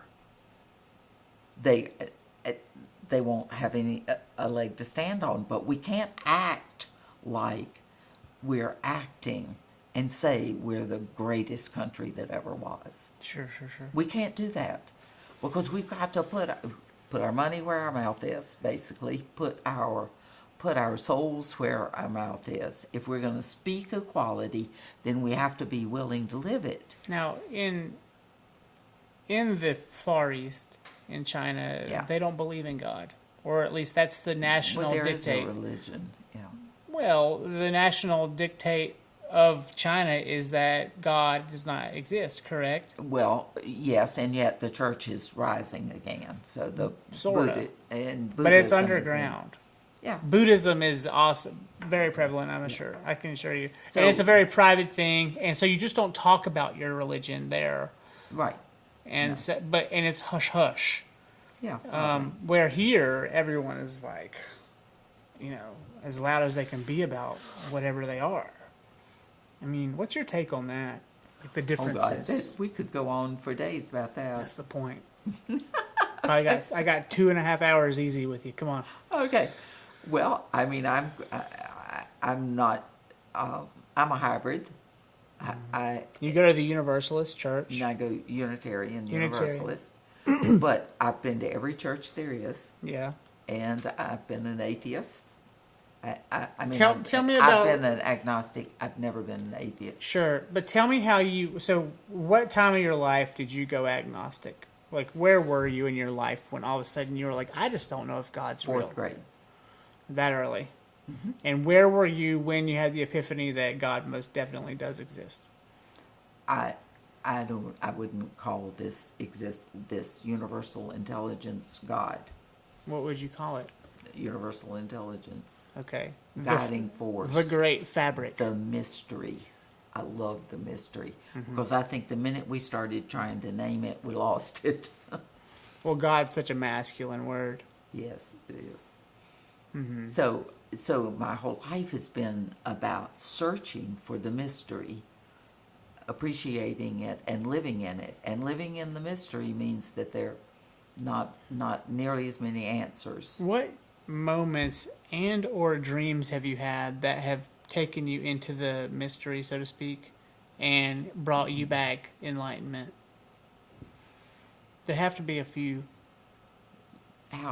What happened when I stood up for people, or what happened when I understood that what was going on was beyond right and wrong. But But have roomy. have you ever had, like, I had a wild dream after my friend Chad died. Mm-hmm. Let me tell it. You've actually shared it with me. I'll tell it for them. Yeah. Okay, so I come to being in this big open field, but it was actually the Charlotte Amphitheater where he and I would go a lot. Yeah. But it was packed crowd, like ZZ Top was playing or something, but not. And there were all these people, and they were acting like a marching band almost, and they were creating these saw shapes, right? And they were like a saw on both sides. I'm like, whoa, what's going on? All of a sudden I'm at the amphitheater, and it was a wild party, and I just start going with the flow, and I'm going down through the two shapes of the saws of people, marching band style, like this. And Chad was dead 3 days. And he pops out of one of the saw blades, and he's like, be the saw. And I'm like, what? And I keep on going, and he pops out the other side of the saw, and he's like, be the saw. And I'm like, okay. And I get through the end, and he's waiting on me there. And he's like himself. Like I remember before he was high all the time. Like, so he didn't have the dark rings. He was young. He was always in really good shape, but it was like cokehead shape. You know what I mean? Yeah. And so he wasn't like that anymore. And we get to the end, and he's like, hey, man, this is it. I wanted to show you this. And I was like, what? Where are we? And he's like, look. And he told me to look at the Jumbotron. And on the Jumbotron was a picture of was like a video of Jesus feeding wood into a saw. But it was like a funny version of Jesus, because Chad had a really funny sense of humor. It was like comedy, but just like that, just comedy, but under the surface, really funny, like undercurrent humor. And I was like, oh, okay. And I couldn't put things together because I was still dreaming. And he's like, come on over here. And he takes me to this patio on the back side, and there were all these people sitting around chairs with umbrellas, and they all had candles, but they weren't lit. And I was like, and I said, this girl, it was like I knew her, but I didn't know her. And I was like, hey, why don't you light that candle? And she's like, I can't. If I light it, I'll float away. And I was like, what do you mean? And she's like, watch. And she lit it, and she went up like one of those Chinese lanterns. Yeah. And I was like, put it out. And she put it out, and she came back down. And he's like, come on. And he takes me over here, and he shows me my friend Joe Duquette, who I am on the outs with still. And I was like, why is he here? And he's like, watch. This is how you handle him. And he goes up to him and he gives him a big hug and he's like, I love you. And he's like, that's what you need to do. And I was like, I don't want to. And so... He's got the answer. And I was like, all right, cool. And then a couple other things happened. I can't really say what it was, but I woke up and I heard Be the Saw one more time. And I'm awake. And I'm like, what the fuck just happened to me? Right? And it was like a really vivid dream. Like, I haven't had a vivid dream like that in years. And I don't know. I have amnesia as to why I told that story now. Where were we before that? Oh, about what brought you? Yeah. Well, that's what I was asking you. Like, have you had specific? Yes. Have you had any like incredibly gleaning dreams? Yes. Do you have? Can you tell me about Well, that? I'll give you a recent one. When I was on Whidbey Island, the Whidbey has an old growth forest, and when you go in it, you realize what forest used to look like when people first set foot on this continent. I mean, trees were enormous, and it was nearly all trees. So there's this little patch in South Whidbey Island that is old growth, even though I think probably not past 800 or 900 years, even there. Old growth is basically gone except for a couple of redwoods. And so they had saved it. And then, of course, the lumber people came through, and 40 years later, they were trying to save it again. Same people, still alive. You know, said, oh gosh, we thought we had done this once. And so I went hiking in the... Was this a dream? No, this is real. The dream's coming.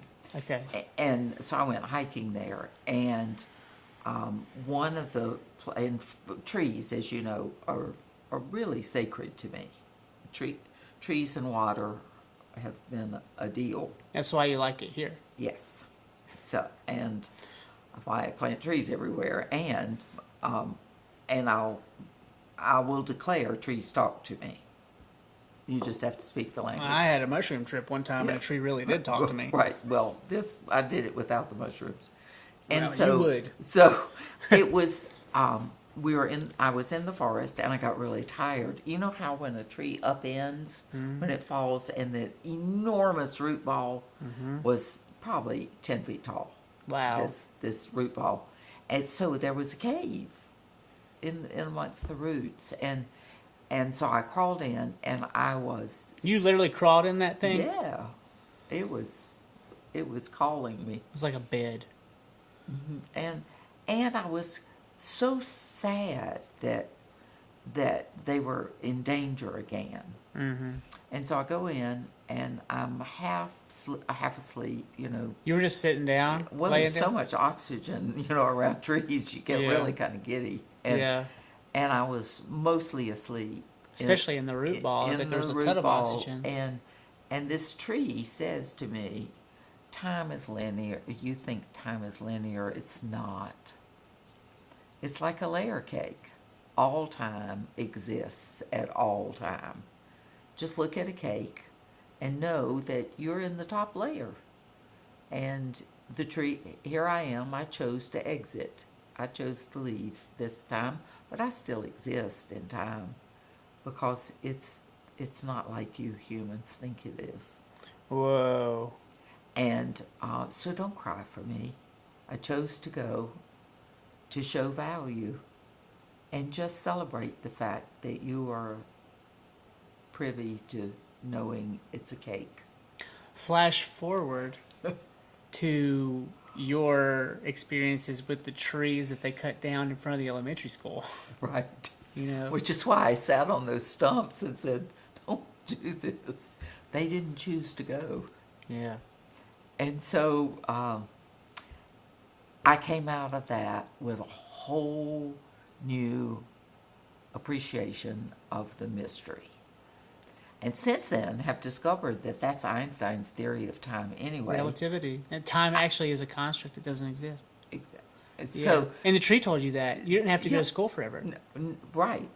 Which is why when we say ancients were ignorant, we just got no clue. No clue. No clue. No. To the kind of mind that can embrace the enormity of the cosmos. Well, what I gleaned Yeah. from that dream with my friend Chad was Jesus is feeding the saw.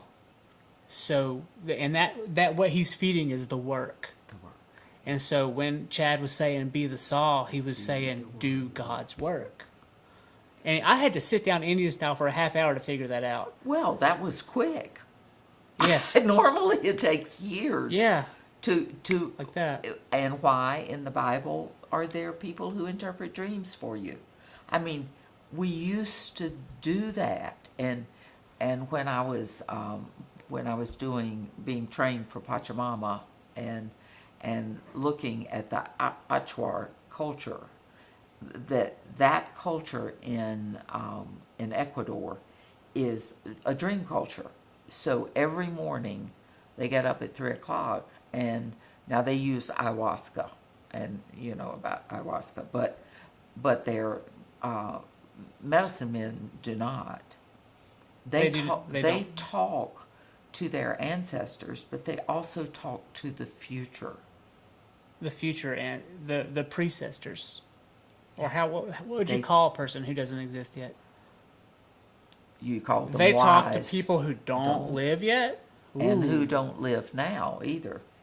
And that's because how else can you that's the Native American, make decisions for 7 generations forward, I was doing some work for Wake Forest. which makes sense to me. I don't know if this is a fabrication or not, but I was doing some work for Wake Forest, and it was with the Lakota tribes of South Dakota. It was my first real job, okay? And it didn't end well for me. They were taking advantage of me, whatever. But I got to do the work, which was the most important part, right? And this guy, they were interviewing this guy, and he was telling the people, he's like, I will come back as my great granddaughter's son. And he said it so calm All right. and efficient, like he knew he would come back as his great granddaughter's son, and his name would be, and all of these, and I'm like, whoa. Like, and, I'm 22, and I was already like wanting to live in a wigwam and wear my bandanas and stuff, but I'm not Indian, but and so I was like, this is nuts. And I couldn't. And profound. He had like sage all around him in the video, and he was like doing a seance. It's like listening. Okay, you asked. My religion is a compilation, a combination of those parts of every religion that listens. Not just to each other, but to Everything that just To the mystery. listens.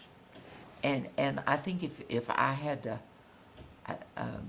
choose a word that rules my life, it's to listen. That's why I don't want to be angry at people who don't have my views, because when you are angry, you shut down listening. Well, I just, the gender politics of today are causing a lot of unrest. Yeah. And at first, my knee-jerk reaction was like, what? But the more I pay attention, I this is where I start to spearhead the problem. And, it's not just the hardcore conservatives who are, considered, prejudiced, but it's also like the overly tolerant liberals who want to just kind of wish-wash it all together. And it's like, there's a middle ground here. There's sex and then there's gender. Okay, your sex might be female, but your gender might be male. You might consider yourself a man. Your gender might be two-spirit, even, where you're both. Your gender might be trans. I don't know all of them, but now they're claiming. But see, the problem I have with the left is they went from 7 genders to 52 to 137 genders, and I'm like, guys, no, butch is not a gender. They were trying to claim butch as a gender. I'm like, butch is a type. But it's just an attempt to categorize. I would say if we can do one thing during this time, it's just to let go of some stuff. Yeah. Don't worry how many. It's an attempt for people who like to name things to name things. Yeah. Let them name things. But the important thing is, after they name them, do they let them come to dinner? Yeah. That is important. But I just don't, You know? don't call it a science if it's an opinion. Well, I agree. But You know, even that is, if I've learned one thing in 75 years, it's that there is a main trunk of how you live, the main questions. Everything else is diversion. And the main question for me is, am I living a life that is full of love, the best I can do, because sometimes I'm not good at it, but am I in that main trunk mainly about that, yeah. and only that, and how much of the rest of this stuff is distraction? Because it can pull you away from that trunk in a heartbeat. And that's a recently learned lesson reinforced by COVID. What is important here? What is it that I want? I mean, at 75, I may have 20 years left. That'd be nice. But I'm probably... Be a full life. But I'm not. 25 would be pretty miraculous. Yeah. So I've already gotten 75. I need right now to be focused on the trunk. And only that. Mm-hmm. So I'm not going to worry about... I will actually read that and smile and think somebody's just way overzealous naming things. Yeah. and let them be. Yeah. The number of people that I can let be now is enormous. And I feel like that is why I've lived this long. Maybe so. Is to realize that all else is just out there swirling around. Trees a marvelous metaphor because the leaves are all complex and going around. The trees are doing great metaphors for so many things. But that trunk, grounded in reality and reaching to the heavens, because that's another whole reality. I had that tree come to me. You know, It's the tree. I see it often. The tree. Yeah. I had a mushroom experience in 2011, and it was Halloween. I ate way more than I should have. I even ate some of my friends, and then I smoked some cannabis, and all of a sudden, everything fades to black, and the tree was forefront, and it was an old man, and he was not talking, but he was talking like telepathy, and he was like, "Is it Talking okay?" with no lips moving. He's like, "Is it okay if I sit down?" And I'm like, "Okay." And he told me about how we were all connected, and how even the moon and the stars are all part of us, and it's all a great fabric, and that everything is eternal.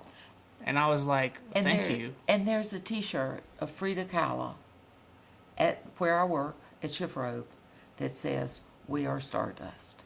Mm-hmm. We're getting It's that there. simple. We're getting there. If we can just be patient. Now, I had someone read on my birthday.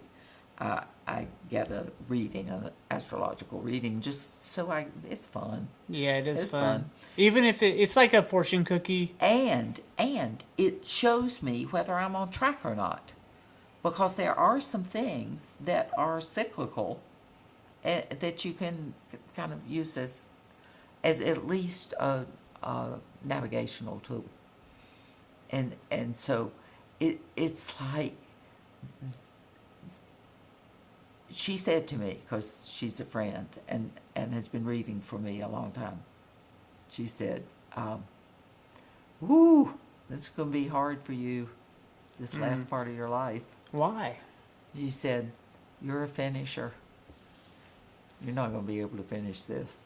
Why? The rest of your life work is about starting and knowing you're not going to finish. But if you don't start, it won't happen. So What was your starting point? What did you have to do to begin? I was already beginning.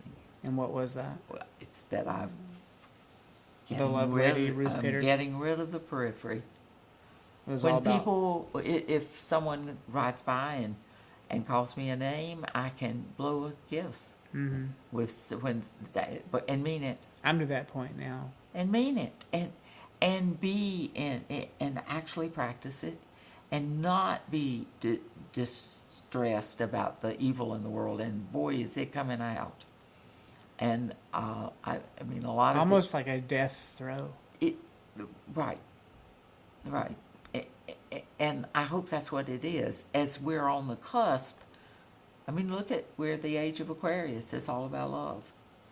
And we are on the cusp. We're not even 100 years into this millennia. And millennia always have been change points. We've got a chance to choose a better way. And I think that in order to do that, all this really underbelly stuff has to come out. Mm-hmm. Well, Yeah. in an ayahuasca ceremony, the first thing that happens Yeah. is the purge. Right. And I think we might be purging right now. I've never done that. But I wouldn't even but know I how. I want to be in that trunk till I die. Mm-hmm. And Is the trunk a metaphor for the trunk where you had the dream too, in a way? I think it's all connected. Just because it is my metaphor. Trees are my metaphor. I had a chance to sit with Zach Pabin yesterday. He's the founder of More Heart Than Scars. He's just a nice guy. Yeah. And he said something very similar to that. God, I just had amnesia. You hate it when that happens. Yeah. But you know, It happens a lot. like when you're I was just thinking, you know, you're walking past this tree and you see it uprooted, and then your heart tells you, or something in your head tells you to go get in. into the tree. I know. Like spiders. Like there's all sorts of rational fears I know. for getting into the bottom of a tree trunk. That's the beauty of a compelling dream, though. None of that exists. Well, you just do it. He was saying that he, just on his way to Yeah. see me, he was going to go get Taco Bell, which is a bad decision. And for him, he's in his 50s. We don't need Yeah. to be eating Taco Bell in our 50s. It's true. And his heart was telling him to go into the food line, and his brain's telling him to get the Taco Bell, and his heart's telling him to go in the food line. And instead of going to Taco Bell, he goes to the food line and he meets a man there who's missing an arm. And Zach's whole platform is about helping people who are suffering from disabilities. Yeah. So And there it is. He walks up to the guy, and Zach's missing fingers. And he's like, I bet between the two of us, we can't count to 10. And they start a conversation. And so he found a new follower, a new, what do you call that? Apostle, even? Yeah, you know, whatever, helper. Helper. But he made a connection. Yeah. And all of that led back to his mission. Yes. Isn't that interesting? It's serendipity. Yeah. It's synchronicity. And if you tune into it, it operates your entire life. How do you stay in tune, Ruth? How do you stay in tune? It's so easy to not be in tune. That's true. It's so Yeah. so this right here, or this right here, is not in tune. In tune. I quit watching TV. Me too. I don't watch it. I I keep might watch up a with, movie, but- yes, but I keep up with news because I want to be Aware. aware and in the real world. Where do you get your news? That's the tough one. Lots of places, lots of different places. I try to pull Yeah. BBC. I Yeah. try to pull in sometimes 60 Minutes. I watch Fox News some. So on I'll watch some Fox on News. YouTube just to know what the Yeah. conversations are. I tell you where things went really south for me over the pandemic was when I started watching like Epoch News. It was like Oh, this I don't know hot. that one. It was. They might be telling the truth, which is scary, but it was like really, really. It wasn't like hardcore conspiracy theory. It was just like news about what China's doing. Yeah. The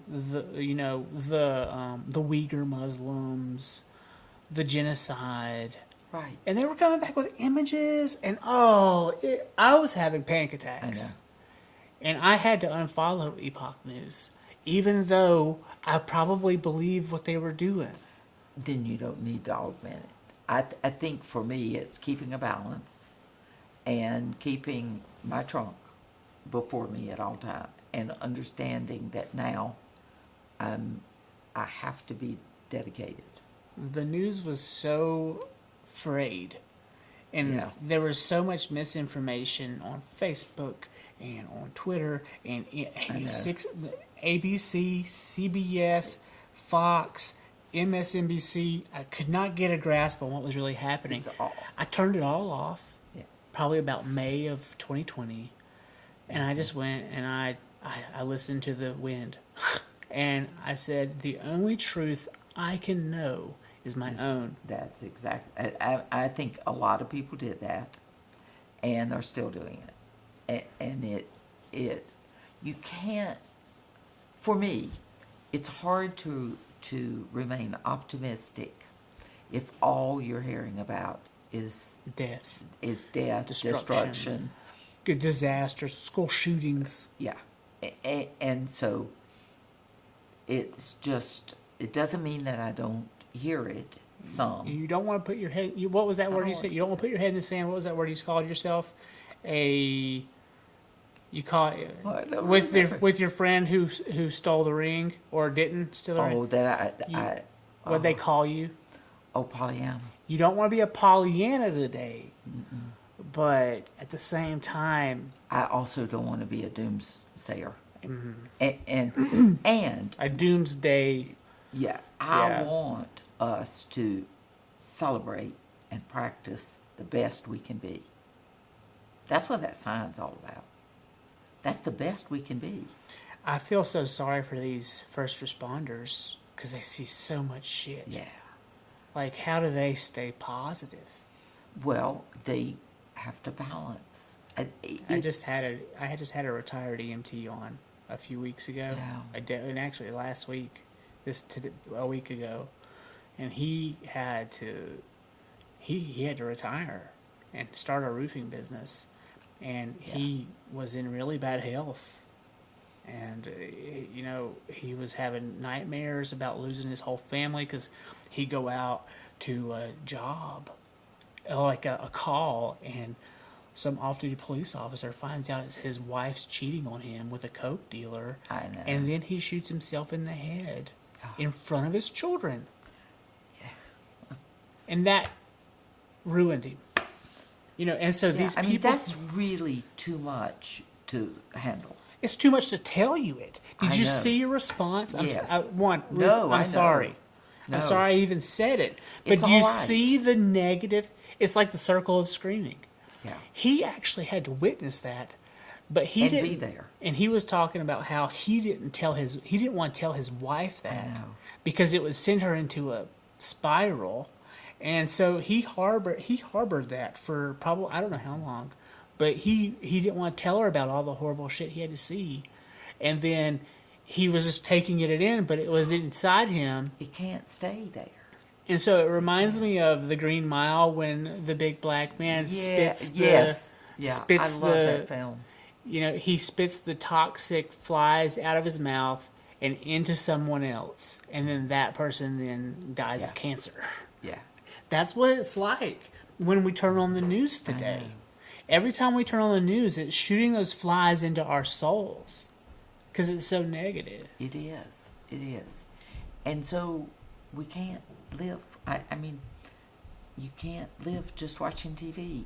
Any one channel. You can't. Well, it's so weird. We were building this short. I'm still probably going to finish it, but like the last year, my aunt and I, Aunt Eris, we were building this short, and I read part of that. yeah, the whole premise of the short was the world's coming to an end on the news. The TV's on, but then she turns it off. She walks outside, and it's just the birds are chirping, and Eris is here. and everyone's happy, and the sun's warm, and that just seems to be the way it's been. Because I turned the TV off in May, and then we had a wonderful summer. Yeah. You know, and we just didn't watch TV much. And that's really when I was saying to you, China's not my problem. Yeah. It isn't. It's not your problem either. But TV will make it your problem. Mm-hmm. And will make you have an opinion about it. And will get you stirred up if they're not doing what I was you wanting think to they punch ought to. something. Right. I know. I called my sister. My sister railed me. I called my sister and I was like, "You better be ready, because this shit's gonna hit the fan. And when we looks and you're not gonna have a cell phone anymore. You better fucking know it. Like, you better not." And she's like, "You need to shut the fuck up. And if you keep it up, I'm gonna call and I'm gonna like make sure they put you somewhere." And I'm like, you know, that's me and Christina having a positive conversation. But Well, but you're also settling something. yeah. She's saying, don't bring that to me. Mm-hmm. And But I was just, in a way, she's a release valve. yeah. And so I call her and release, and then she's like, "Fuck you." And I'm like, "Sorry." And then it's over. But then this last week, opposite happens. She's releasing on me, and I'm like, "Hey, that's too much." And she's like, "I'm sorry." And it's okay. So you're working it out. Yeah. And everybody has to have a place to work it out. And my if I have a mission in that tree trunk, it is to be available to people who want to work it out. I think that is your mission. It's actually always been my That's why I mission. invited you here. Thank you. I appreciate that. Because I have learned to hear it, let it in, and then let go of it. Because I can't carry that. I want to carry the other. I want to carry the positive. And I early on in my life of knowing this, I went to a weekend of silence run by the Methodist Church in Statesville. Oh, Lord, my mom would not be able to do that. It was hard for me. And You're not as much of a talker as my mom. well, I can go at it. She's but really got the gift of gab. it was a beautiful weekend, and we were hiking, and I was so caught up in the power of silence, and how it was hard not to be peaceful. It was just enveloped. And on Sunday, we went through Sunday afternoon late.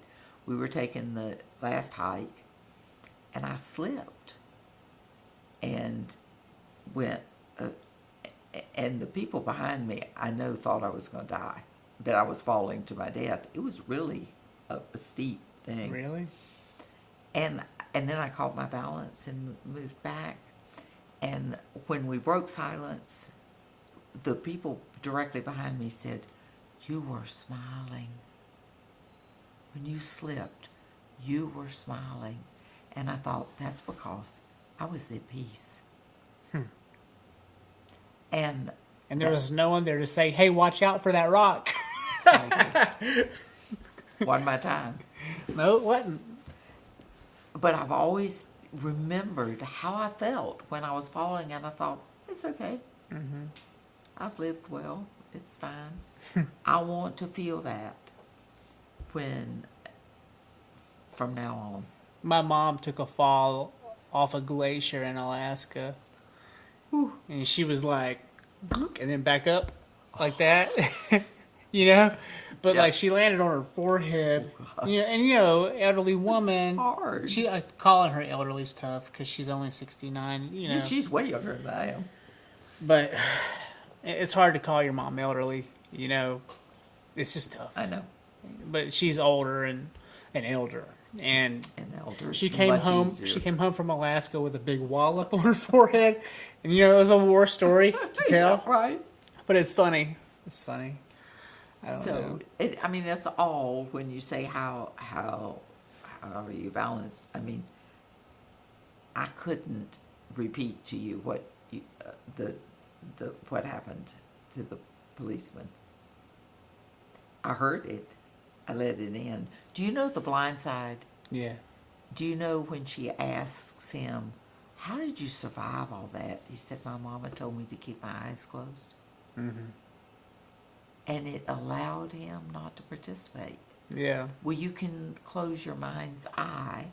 Doesn't mean your heart's closed. Yeah. Doesn't mean that your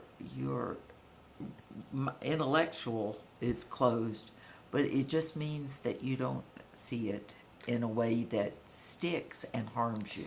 The hard part is that we have to have people in place to be first responders. And so it's not like all of us can have that mindset as much as we want to. No. Not all of us can go, well, I'm just going to, you can't do that. And so, I would call it like our top 2% go into the field every day and do this. Some are made for it, some aren't. Some aren't. And those people need rest and recuperation and maybe another job. How do you find rest and recuperation when there's not enough people to do that job? Well, you let them identify early. I watched this woman. No one wants to be a cop these days. Well, I watched this woman in Kenya. I watched some Netflix about Kenya. They have so much plastic in Kenya that you can walk across the rivers on the plastic. That's awful. The pictures are horrific. And then they have a shot of this young woman. She's in her, like a park ranger uniform, the pants and the masculine uniform. And she is just grinning. She is crawling over trash piles. She said, I love the possibility of trash. Do you know what she's doing? She may single-handedly change her country. How? She has all these people that live in they live in the trash. Mm-hmm. The pickers, they call them the pickers. Yeah. And she's got them all organized so that they can move through the trash and get this certain plastic things. And then they go back. She has built a machine. She's just like building an ice cream machine. It's a mix master making cookies. And she's making bricks out of plastic. Good. And they Making are homes. twice as strong as brick and mortar, the brick and mortar bricks. Wow. They are free. They're melting them down and then, I'm or they're not- just compacting it. I'm not sure how she does it. They didn't show. Smart. She makes like this glug that you then put in molds and. So it does kind of melt it down. Yeah, I think that she must melt it down. I'd have to look at it again, but all I could see was her face, which was, yes, this is mine. She's probably getting rich. This is in their terms. not a money conversation. Yeah. You already know with her. It's not about money. Really? Oh no. That's why you've got to early recognize her. And she said that they let me do this. They let me do this. Well, what self-respecting parent lets their child play in the dump with people and old hypodermics and disease and rats but they understood she has a passion for this and she is already so important. I wish we had a co-producer. I'd pull it up on the screen. She's just important. Yeah. And that's why she's working. She'll get enough money to live. And her answer for what is enough is going to be way different, and it's not going to include a Bentley, or 4 houses, or whatever, because she understands that she alone has this vision and can transform something. And I think everybody has that thing that they think they can transform. And that way then all this other getting rich is a distraction. It's always been a distraction. Yeah. And it's been the way of our capitalist society. So It's been the way of dictatorships too. Sure. I just feel like if we get back to asking people, especially young children, what do you see yourself doing? Well, I saw myself being a preacher. from the time I knew You? about. Absolutely. Well, in a way, you are a preacher. I am. Street preacher, Exactly. but whatever. But the world said to me, "You can't do that. You're a woman. Don't do that." I couldn't apply anywhere. I couldn't Wow. dream it. I couldn't do it. It's so different from today. I know. Even still, women just don't go into the... But here I am. I'm doing it. My mom's best friend is a Methodist minister. And she often told us about how she would go into a new church because they rotate Yes. them. Every And the 4 years. the old minister would have been a well-respected older gentleman, and she would not have the respect of the women in the church more so than the men. She was a pathfinder. There's always that middle generation. So she had more problems with the women Yeah. understanding her role Right. than the men. Because you don't want your roles to disappear. That way your legitimacy disappears. So, like, they looked at him almost like the Messiah, the male construct of God, and they wanted him to have that male version be their leader. I think I've told you this before, but this is the best example of change I've ever heard, and it was in my Pachamama training. And the idea is that here you've got, okay, take it, oil production, the oil industry. Plastics as well. Yeah, right here. It's going down. Yeah. It's because it's no longer viable. I mean, it's just a matter of time. Yeah. And so, hospice it. What do you mean hospice? Hospice. You know, the concept of hospice is Hospice. honoring what's dying. Yeah. Actively honor it. Acknowledge its place in the world. Give it respect and dignity, and help it die.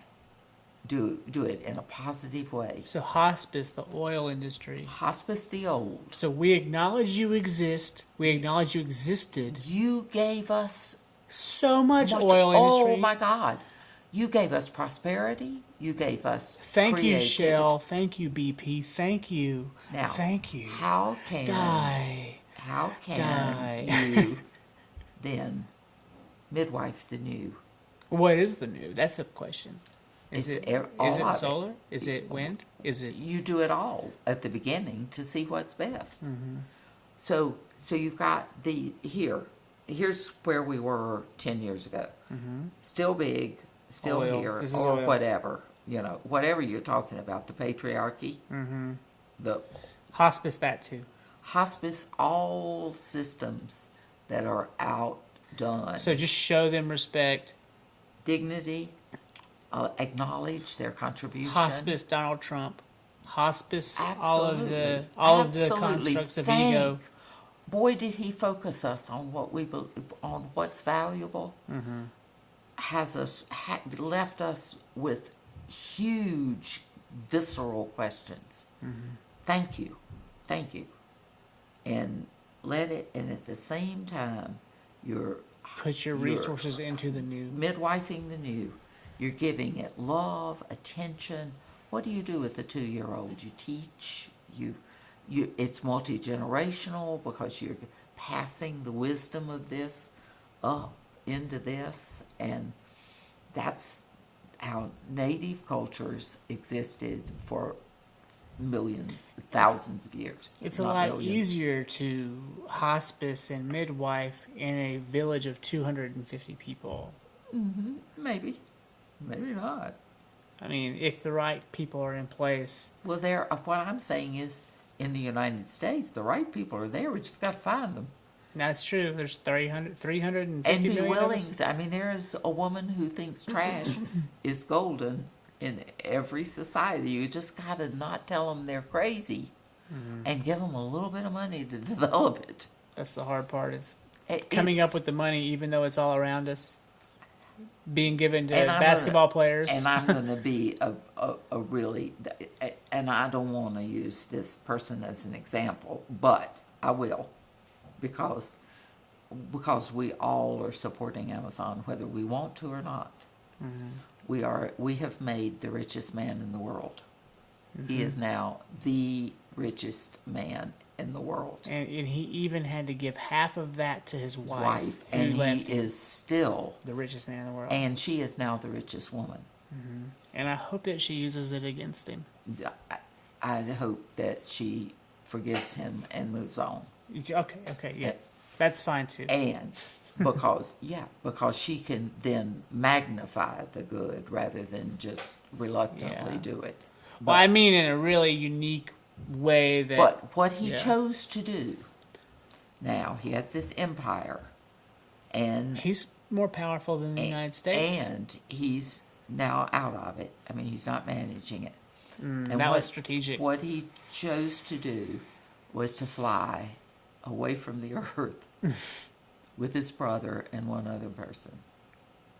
That's what he's doing. He's leaving to go to Mars. That'll be next. I mean, that's what he and Elon Musk, who the two most creative entrepreneurs are these two men, both of whom are focused away from Earth.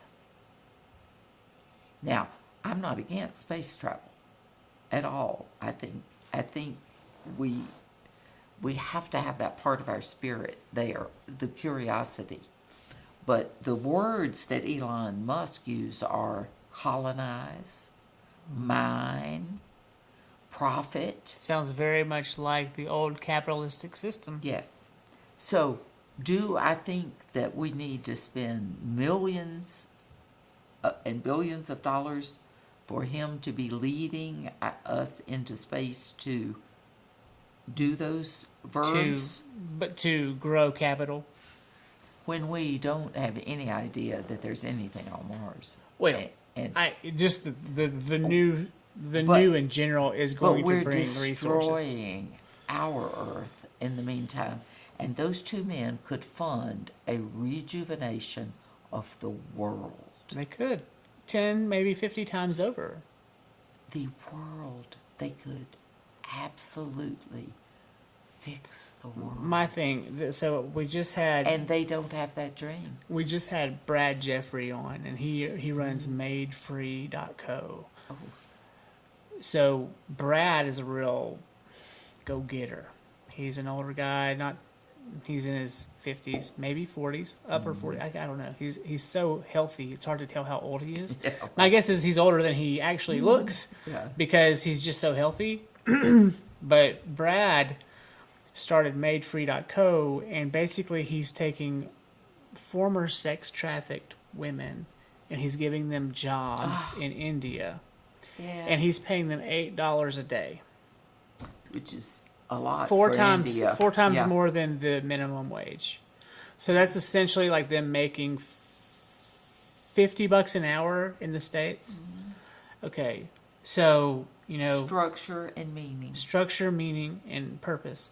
To their lives. And so they're making these beautiful bags that are handmade with leather and whatever. All of that's great. But my thing is this: it's like. And this has nothing to do with Brad's work at all. It's a tangent. I complain about $75 an hour. If I sometimes I'm like, God, I'm really worth $150. But what I struggle with is like, if Elon and Bezos were to turn their face around and go, hey, let's just put this back into the planet. Yes. Those people in India could make $150 an hour. And everyone could have like really well-paid jobs. I know. Like the whole planet could have really well-paid jobs, and this minimum wage the bullshit of the minimum wage system would disappear. It would disappear, and then what? And you could pay periphery people who have jobs like listening. Yeah. They could just have they could have enough to live on. Well, and so this is. The one thing about Brad is like he's a hardcore capitalist, and it's in the best way he means it. And he's not this person, but there are other capitalists who seem to think that it's not your right to just be able to eat. Like as a capitalist, some of these people think, no, you got to earn every bite, and no matter what, you don't deserve a roof over your head unless you can earn it yourself. You don't deserve the chicken on your plate unless you can earn it yourself. The question of the day for America is, are three square meals due to us to be just birthrights? Is shelter a birthright? And that's where capitalism and socialism clash. Because at least on the social spectrum over here, on the socialist side, they are housed. They might be in a tin can, but they are housed. They're supposed to be, at least. I don't know how it's going over there. All I know is what I hear. But from what I understand about socialism or communism is everyone gets a place. It's not that great. You don't get to move on up, and everyone eats the same gruel.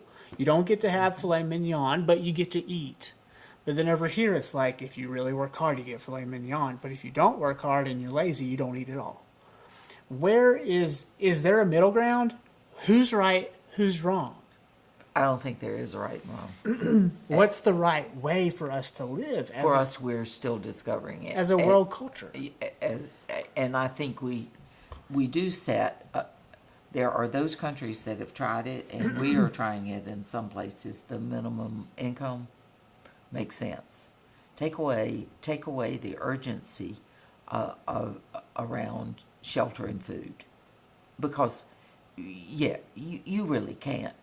I don't know how much you've been penniless, but it's Penniless. not penniless. It's not. It is not possible on a minimum wage. What, a filmmaker's salary? But, You're right. I mean, but you own a house. I mean, The thing- it's. I'm saying, I work with, have all my life with people who hold two jobs, sometimes. Mother and father both have two jobs. and they're still not making enough. And still really can't pay. And their children are missing out on their parents. Yes. And then their children grow up to make huge mistakes And in to their own me, lives. that's what capitalism runs on. Those workers who are so low that they can't even make it. that they can't make it. And what welfare was supposed to do was to allow food and some help with shelter. Welfare was a socialist construct in a capitalist society. Yeah, exactly. Which is why it's gotten defeated, and all of a sudden, welfare people are evil and don't work hard. That's not true. I can tell you that for most, now they're... None of them could afford an education, so how can you even blame them? Well, in general, I've never met a lazy poor person. Being poor is the hardest work there is. I have met people who are Yeah. lazy who did have money. Well, yeah, but But see, you can't generalize. Is what they I'm saying. They were lazy. Their parents worked really hard, but they were complete and total sloths, as the Bible would call that. Yeah, a sloth. I just think we've got it's never going to be perfect, and it's never going to be probably equitable, but there's so little chance right now, as long as we keep wages at $7.50 an hour, and that's before taxes. Even at 15, it's not enough. It's not enough to have a family. Now, If you're alone, okay. yeah, And that's what they expect you to I be. went to get my first home loan with my husband, and because he was a teacher and I was not working, and he said to me, and meant it at the time, this was in the late 60s, early 70s, you should have married somebody else if you want a house. Because he didn't make enough money. Because he didn't make enough money as a teacher to pay, they wouldn't loan him money. Which is Now, total bullshit, by the way. No, he didn't. We didn't make enough. But as Yeah. teachers, he's an educator. Yeah. Come on. Now, that was in Mooresville Federal and Loan. Never forget that man. He didn't stay there that long either. Then we went to Cornelius Savings Loan. Alton Hoke owned the hardware store. In order to talk to him, you went to the hardware store, where he was rocking in a rocking chair. Nice. Yeah. And he said to me, because I went there, a friend of mine knew him and said, go talk to Alton and for a loan. And so I went, and he said, sit down, let's talk a little. And he said, I know who you are. Yeah, he said, yeah, you're both teachers. You're not going anywhere. And I said, that's right, we're not. He said, okay, how much money you need? And that was it. Why was there such a contrast in Because he was treating us as people, whereas the other person was treating you us as a number. Yeah. And so I worked nights. I worked, like I say, I did houses. I did everything but go to work because there was no childcare. So I was a parent. That's when I learned not to sleep much. But I'm just saying, if we can get people oriented and understand that everybody is different and it can matter that someone is aligning with them. If everybody who has a lot of money, enough money, would pair up with someone who didn't and be friends, Well, it would work out. great segue there. I mean, in my situation, as an artist, filmmaker, and filmmaker is kind of an engineer, Yeah. but without the degree, and so we Right. don't get the engineer pay. We ride this edge of technical and creative, and that's high risk. Even though I'm college educated, I'm high risk. No one has ever lent me money without my wife co-signing. It didn't matter how much money I had. I mean, I've gone through, positions where I was like really doing well for myself, but it didn't matter. They were like, no, we're not lending you anything. You're an idiot. You think we're going to give you money? Oh, she's great. Get her in here. Because she has this stable... Because Yeah. she has, one of the, what was that word? Essential jobs. Yes. She has an But essential there are job. banks that will. I mean, you look at Grameen Bank, who went in and he taught the world that to lend money to women in Africa meant that the entire continent was raised. And that's interesting because, for a long time he in our bought them country, cell phones. well, in our country, women weren't able to get loans for a long time. Well, Imagine With giving me, giving money to a black woman in Africa. That's just such a well, they did. Grameen Bank made it's really wonderful. because they were looking at the problem and money as the solution. Mm-hmm. If we can have people go into banking who are service oriented. I mean, that's what Alton was. He cared about his community. He happened to be a banker. Mm-hmm. And he lent money to people he knew. That's why he said, you're not going anywhere. How long did I stay there?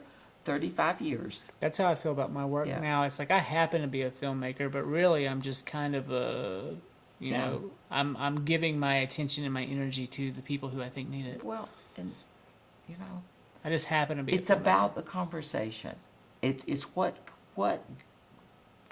guides the conversation around how you're going to live. Is it money? Or is it community? Is it family? Is it... For me, mine is family first, and then Mm-hmm. community second. And then, I do want to have, a meaningful career. That's Right. important. But for me, it's like my first thoughts are like, is she okay? And then is Andrea okay? Is mom okay? And then you get to... And then I Yes. get to the business. And so a lot of times I'll have an 8-hour day, and only 2 of those hours are spent down here. And the Yeah. other 6 are spent up there, taking care of It's the really house, hard the kid. when your hours of work determine... In other words, you can only make more money by putting in more hours. And it feels like that sometimes. And I'm trying to work smart, not unfortunately, hard. And I'm thinking Yeah. this might pay out one day, but this is totally just, this is coming right out of my pocket, and I'm out on a limb. This is just... I know. I mean, I'm not in debt. I did it all of my own resources, and I actually absolved my debt in I know, that was great. in May of 2020. Everything happened in May, Yeah. but and it's a wonderful feeling. And everyone's like, you need to get rid of that car, get a new car. And I'm like, no, devil. Right. That, I feel like It's still running. it's like the devil's advocate. I know. You know, they're like, you need to get a new car. I'm like, don't talk to me, Satan. Like, this car is running. And it's fine. It's nice. The It's nice. the air condition clicks at me. That's That's annoying. okay. But it's okay. When our scholarship kids came in, we asked them, we said in one of the first meetings, you've got $1 million, what are you going to do with it? And we asked them the same thing when they left. You got $1 million, what? And the answers were a world apart. I would start a small business district and create a consortium space for creatives or There you go. for small businesses in general. And that's what I would do. And $1 million wouldn't be enough. That's the funny thing. I'd need No, I know. I'd need like 5. Well, this was a long time ago. Yeah. And I have this woman. She's dead now, but her name is. If you look her up, her name is Jose Habde. Okay. She's a combination. I think she's Lakota actually. No, she's not. Maybe Cree. Anyway, she's part part Native American, and she's a Catholic nun. So when you read her, you get those two eloquent voices put together, which means she's very simple and poetic like her native voice. And then she's very also poetic because she's Catholic and has the religious, not fervor, actually discipline of the religious language. It's a tiny little book. It's called Simple Living. And by the way, America has a simple living movement, has been since we were formed. It's just not right up there with capitalism. Well, But we are about simple living. were we capitalist when the country was founded? I don't think so. Capitalism came along as a construct post World War II, right? Yeah. And that was It gained momentum then. what were and we? so- We were a democratic. What were we called? We were called a. Republic. I mean, We were a we've been a republic. republic. We were a republic. What is the difference between a republic and a capitalist society? Well, a capitalist society runs on capitalism. What does a republic run on? Its people. Does it? Does a republic? I don't know the formal construct there. Does a republic run on the honor system? Yeah, and I don't think you can even much talk about it because we're such a young country. Yeah. We don't really know yet what capitalism is because we've only been in it about 100 years. So 1776. and Really. there's a huge segment, like I say, of people in this country who really are minimalistic, who understand and are dedicated to principles other than capitalism. I wouldn't say we're minimalistic here. There are but bunches of people around here. I mean, who like do. minimalistic now, especially in Asheville, is like living in a tree hut, No, I mean, like a tiny house. well, People. the reason her system is interesting is that she believes in the gospel, what she calls the gospel life, and she believes that until everyone is taken care of minimally, has enough to eat, has a place to live, that no one should move up out of that. So we all go together, weakest link style. Now, she's not against people making money or donating it or any of that, but that doesn't come till after the second tier where everyone's safe. It's a beautiful philosophy. Then if people want to go off and make their money and do their thing, fine, because the people who are okay with subsistence, and I'd be one of them, are taken care of. They have meaning, love, and purpose in their lives, and they're fine. They don't have to go steal to feed their children, or whatever else, comes in to do that. That's the question I have for, like, a lot of the black men who grew up without fathers, because their fathers were either dead or in jail. Mm-hmm. Did their fathers commit crimes because they were degradants, or did they commit crimes trying to feed their family? I don't know, but you have to talk. I've ceased wondering about how. I'm sure it's a mix. Because I think black people in this country experience is so far beyond what we can understand that we can't talk about it. Yeah. Unless we're invited to. I know. Because it's just... Curiously, though, I would like to dive into that. You'd have to talk to black people about it. Oh, I have them lined up. Yep, right. Don't worry. Good. I've got two next week. Excellent. Because that's the authority. You get to speak from an authority. That's part of why... I really admire that you do that. What do you mean? Yeah, that you want points of view that aren't necessarily yours. Well, I don't. So that you can just present them. I spent, from 2017 to 2020, that's what, almost 3.5 years. I was just listening to a bunch of different podcasts. And I have a few favorites. What are your favorites? Oh, Joe Rogan's my number one, obviously. You don't know who Joe Rogan is? I need to write that one down. No, it's fine. He just has really interesting people on.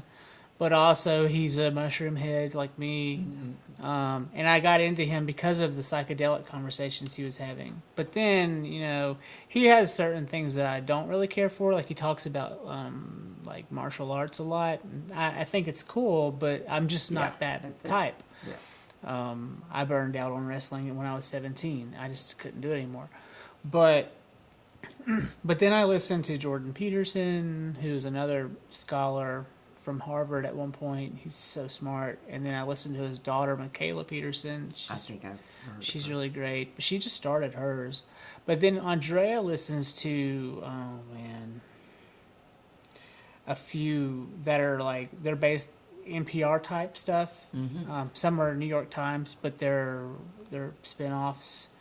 And I'll just be laying in bed in the morning listening to her podcast. And so I just got to this realization that the podcaster is a conduit for outside idea. And so if you can see it, it's like sparks coming into a chamber and then out into other people's ears.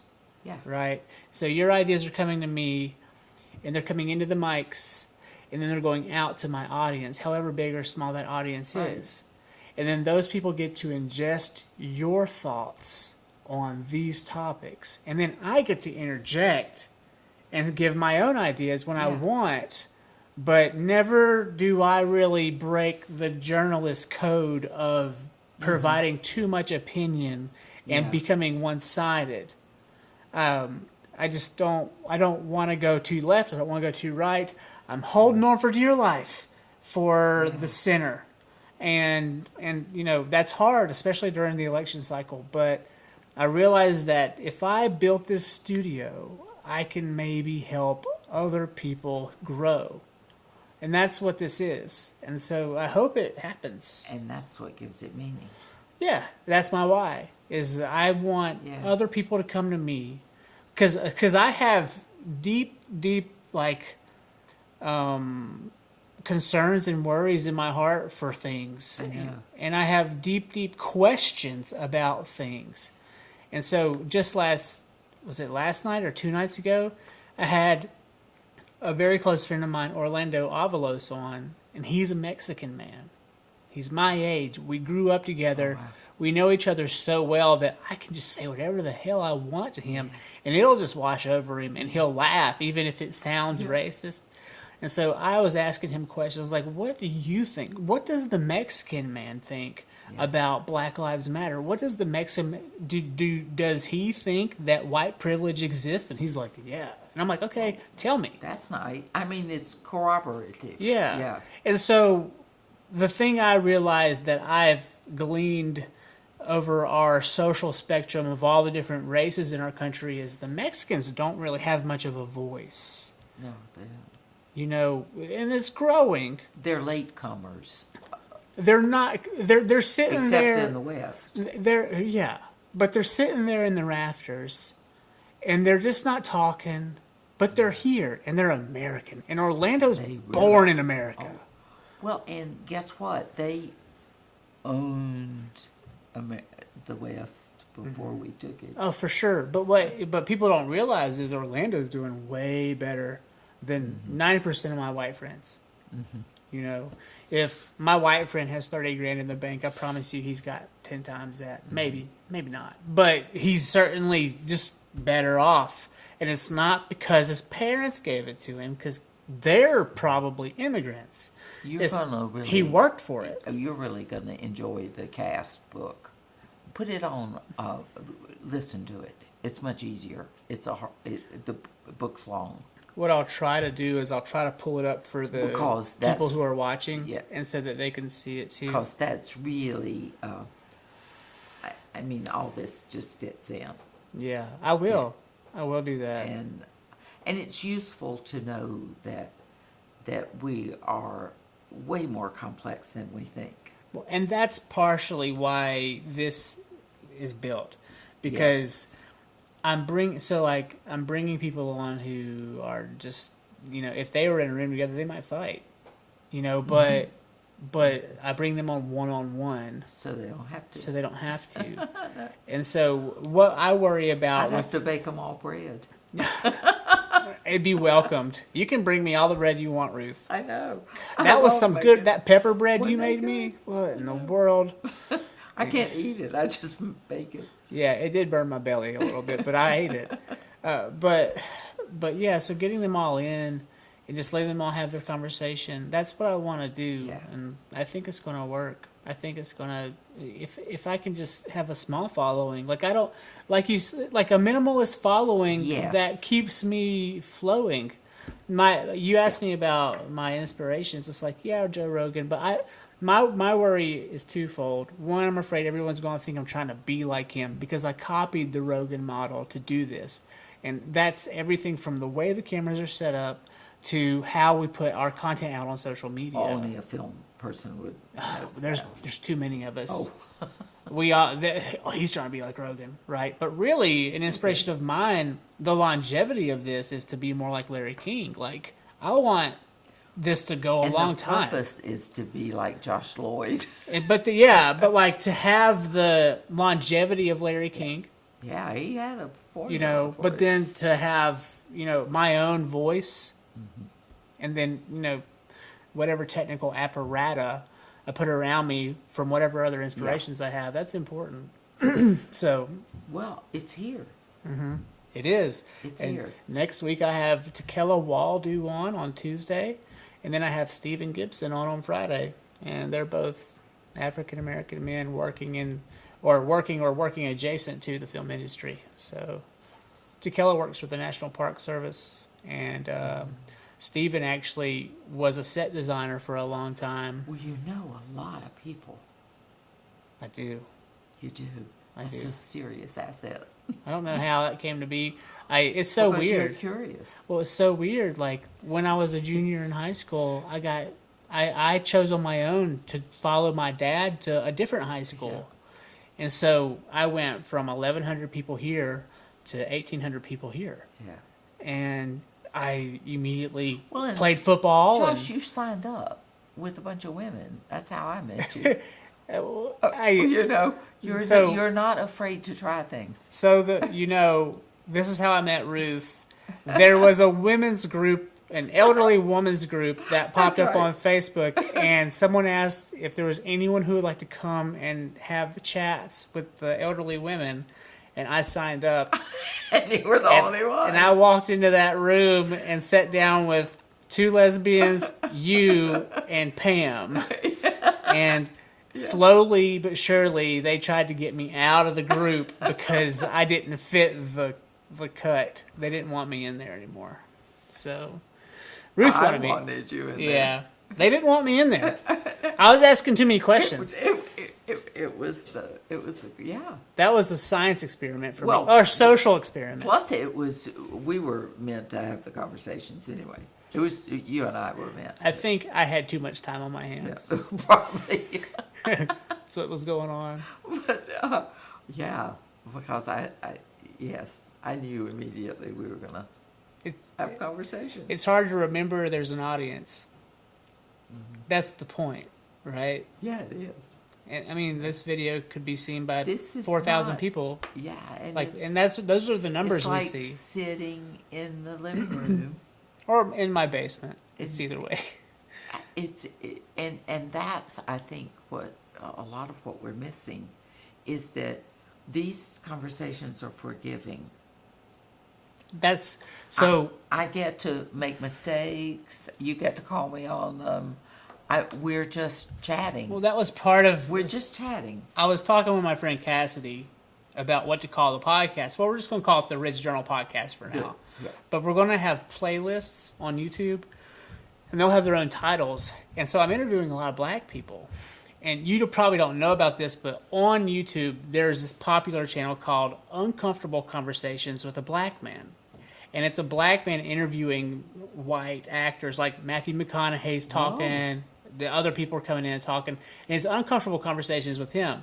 Well, I'm considering a playlist called Comfortable Conversations with a White Guy. Yeah. You know? It's like, yeah, say whatever you want. Yeah. It's going to bounce right off me. You know, I mean, don't talk about my baby, my mama, or my baby mama, but you know what I mean? Well, hopefully that won't. Yeah, that's none of anyone's business but yours. That's right.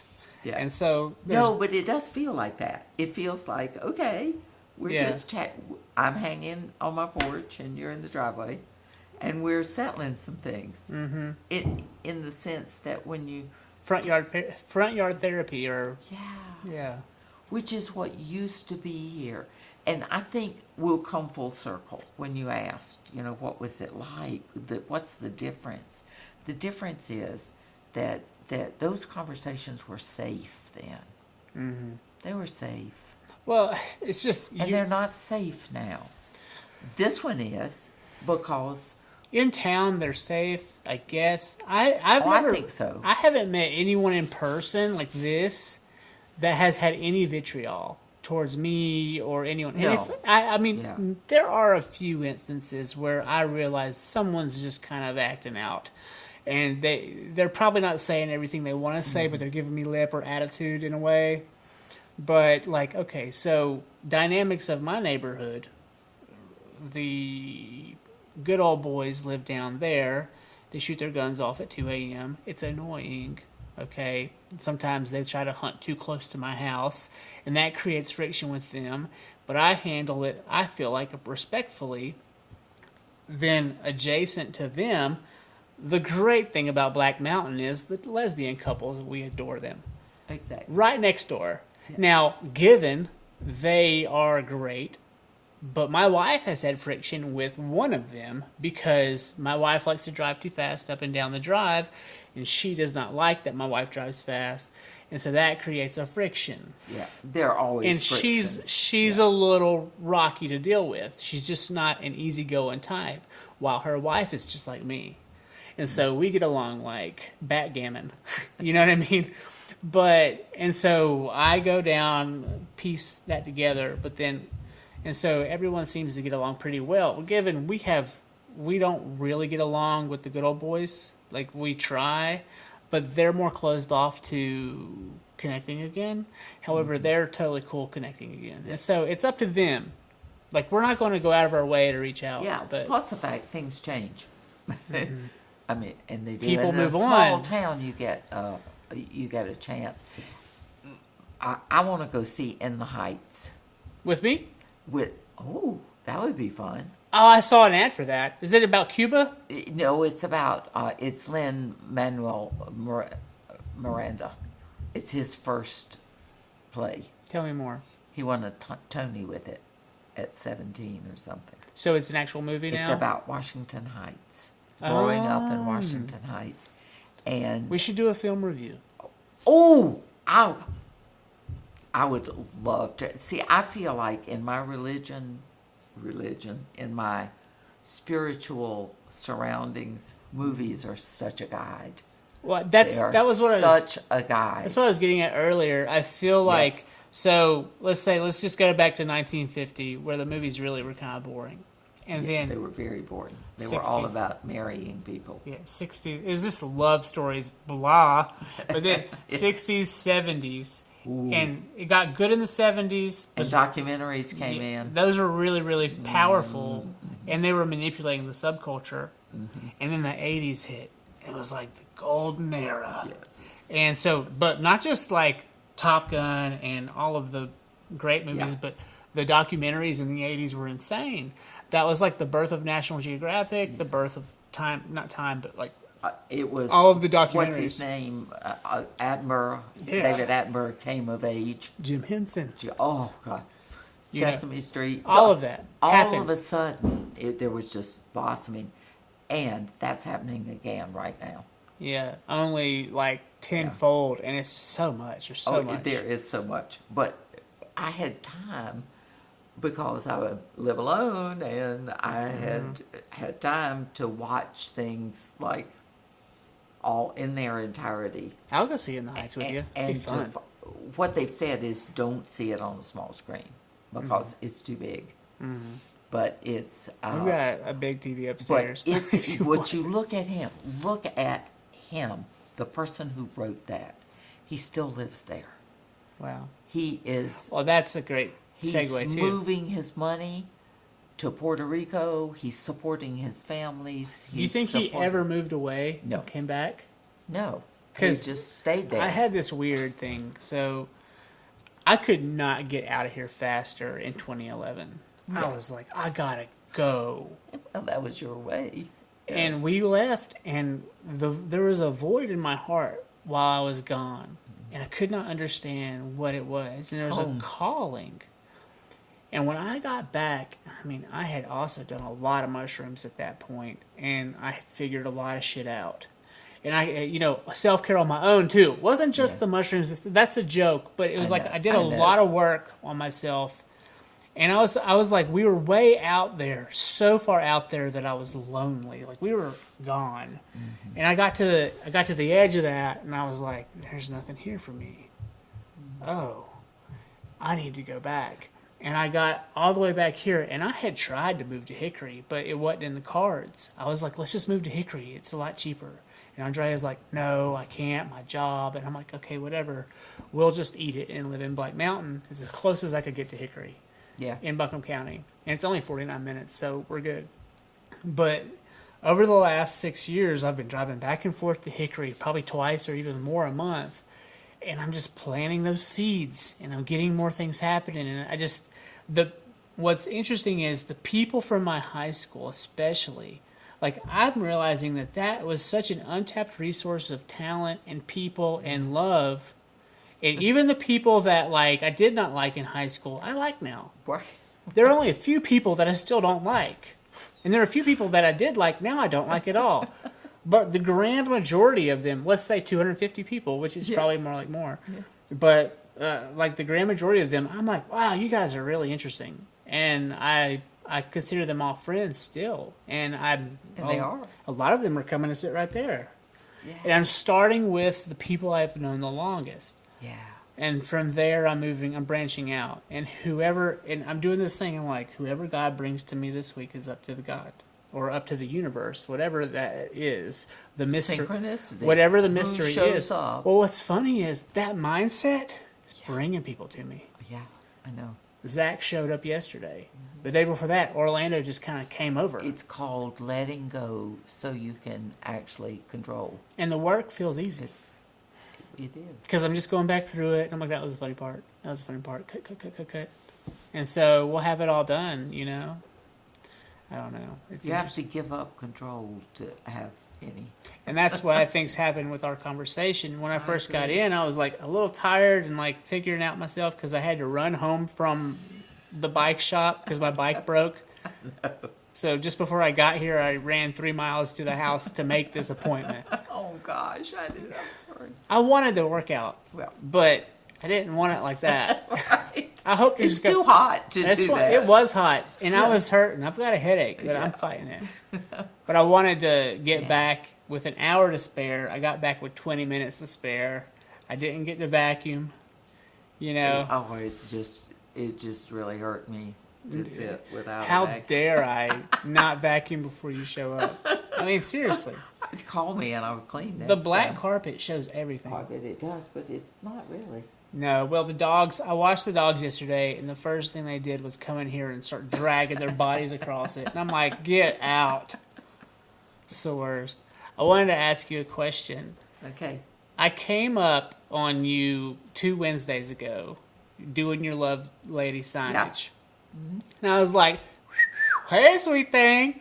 And you're like, oh, hey, I had a dream about you. You had a baby boy. Did I say that? Yeah. Well, I did have a dream about you. You had a baby boy. Tell me more. That was it.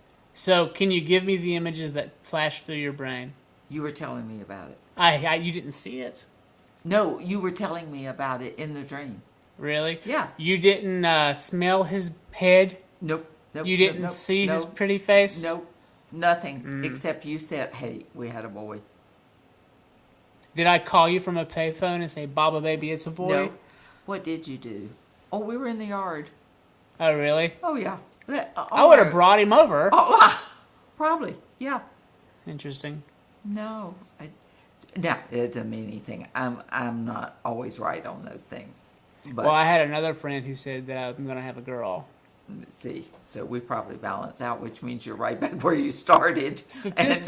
Statistics of the family are telling me I might have a boy, knock on wood, because my mom was the oldest and she had 2 brothers. My dad was the youngest. His oldest is the sister. His brother who passed away, Vernon Jr., they were all 5 years apart or so.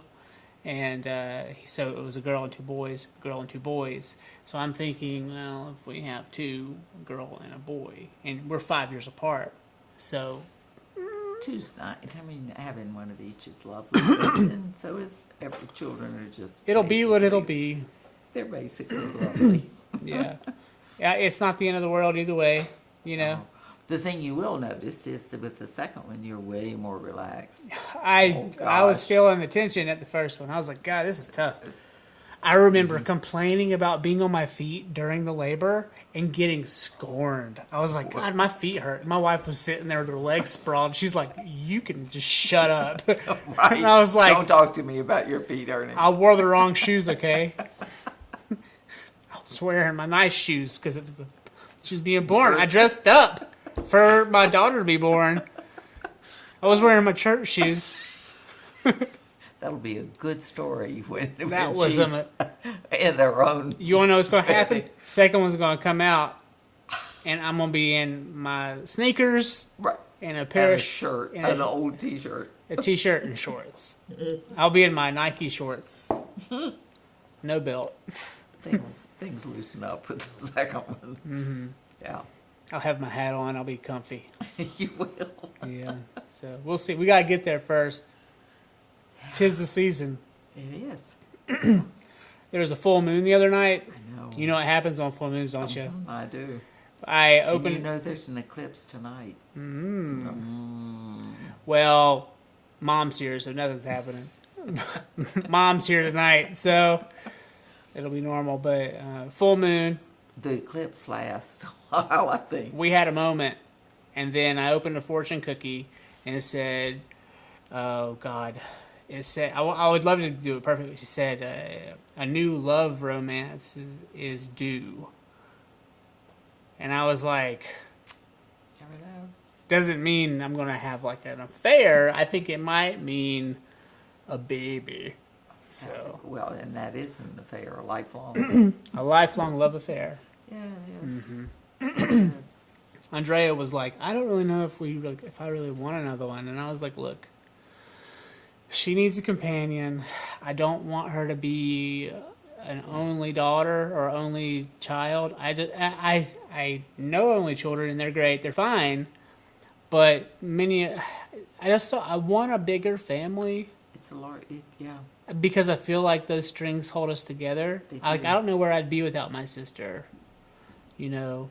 And And I without my brother. yeah. And then now my children are brother and sister. Well, I too. just worry one day her mother and I won't be here and she's all alone. It's true.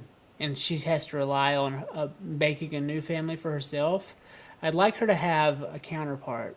Yeah. Whether it be a brother or a sister, I don't care. Just another. And I wasn't convincing my wife, but I was just saying, I was like, look, and also, you go through with this and everything goes well, you're going to have a lifelong companion of your own. Mm-hmm. And there's a really good chance, since she's just like me, that the next one's going to be just like her. That's true. And, because my sister came out just like my dad. So, I mean, they burn in the sun.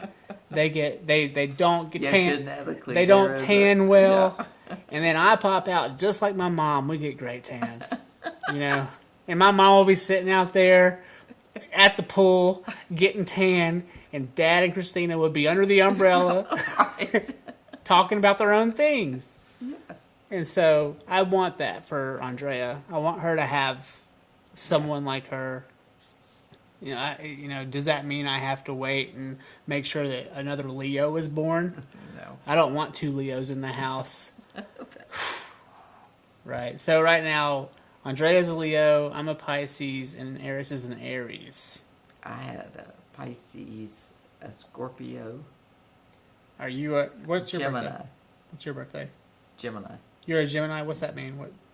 June. June. Ooh. June 2. Maybe we need a Gemini. Yeah, Geminis are everywhere. So we contain. We can just go wherever. I got this. I came to this realization that And we had a Leo in there too. gestation isn't 9 months; it's actually 10 months. 280 days, right, or 85 days. Yeah, they've modified all that. Because they base the 9 months off of like when she misses her period, and so Right. then it's 9 months after that. Yeah. So technically, pregnancy's 10 months, and I was like, oh, that's weird.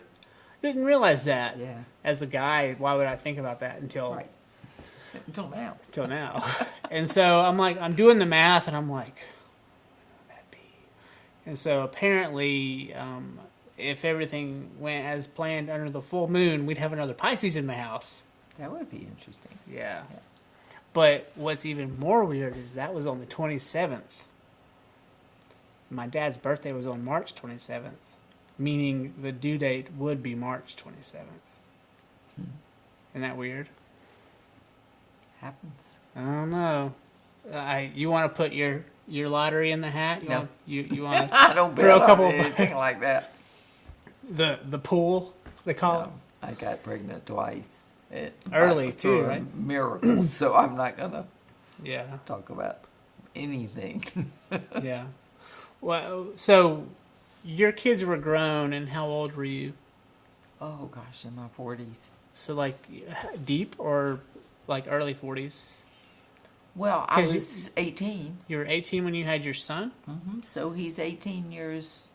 so 36. Yeah, And then your daughter came 4 years later, 3. 3 years later, and so you were 39. So your kids are grown at the same age I am now. Yeah. And I'm just starting. But I hadn't been through puberty yet. Clearly you had. Yeah. But no, I laughed and said, I went from being, a high school person to being a mother, and Yeah. with nothing in between. And it was way too, I really skipped puberty. In the sense of knowing, discovering who you are, all that. I skipped all that. I went straight to motherhood, and so I had to pick that up later. You have to go through things. So at 39, I was beginning to think, oh, I can do some stuff with my life.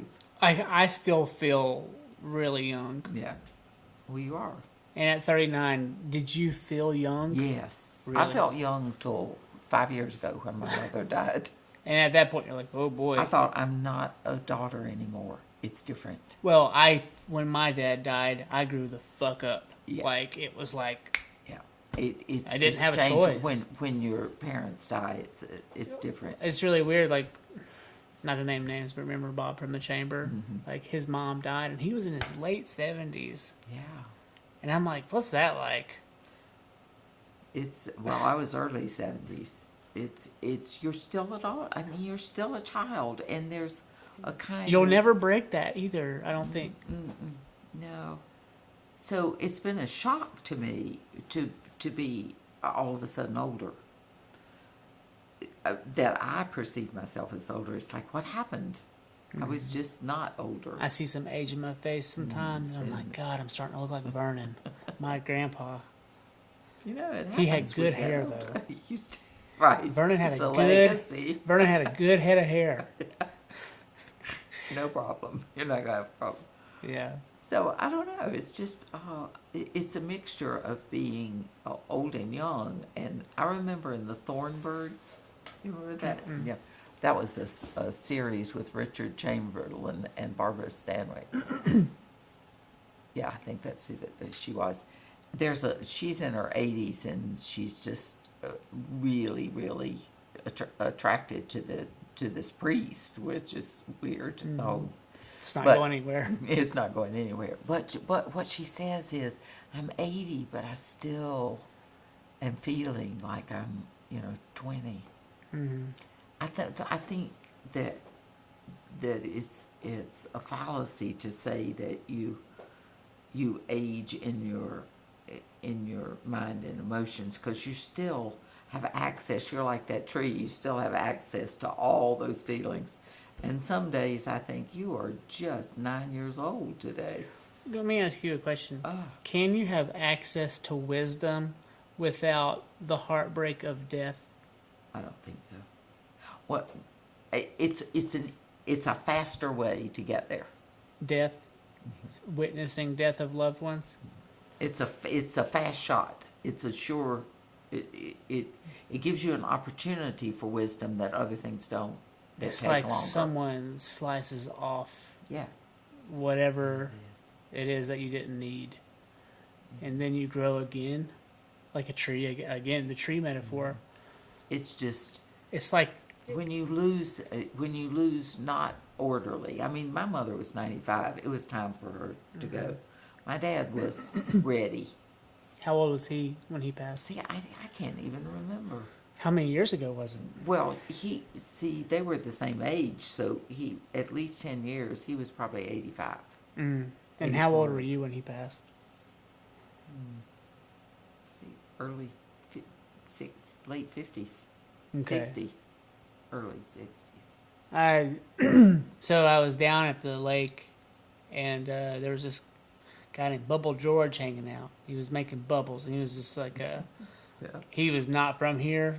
He had a tan, like he had been down in the Keys, and he just kind of drove in, found the lake. He's like, I'm gonna make bubbles right here. I'm not a pedophile, like, you know what I mean? Look at all these children. I'm gonna make bubbles for these kids. I'm not creepy. Well, Andrea and Eris sought him out whenever and hung out with him, and I hung out and took some pictures and video, and he was telling us all sorts of stories, and he's like, I was hanging out down at this nudist colony in Florida, and this guy, he said, I always have a place there, and he was lining it up to give to his daughter. He was 85, his daughter was like 56, and out of nowhere, his daughter passes away, leaving him no one to give it to.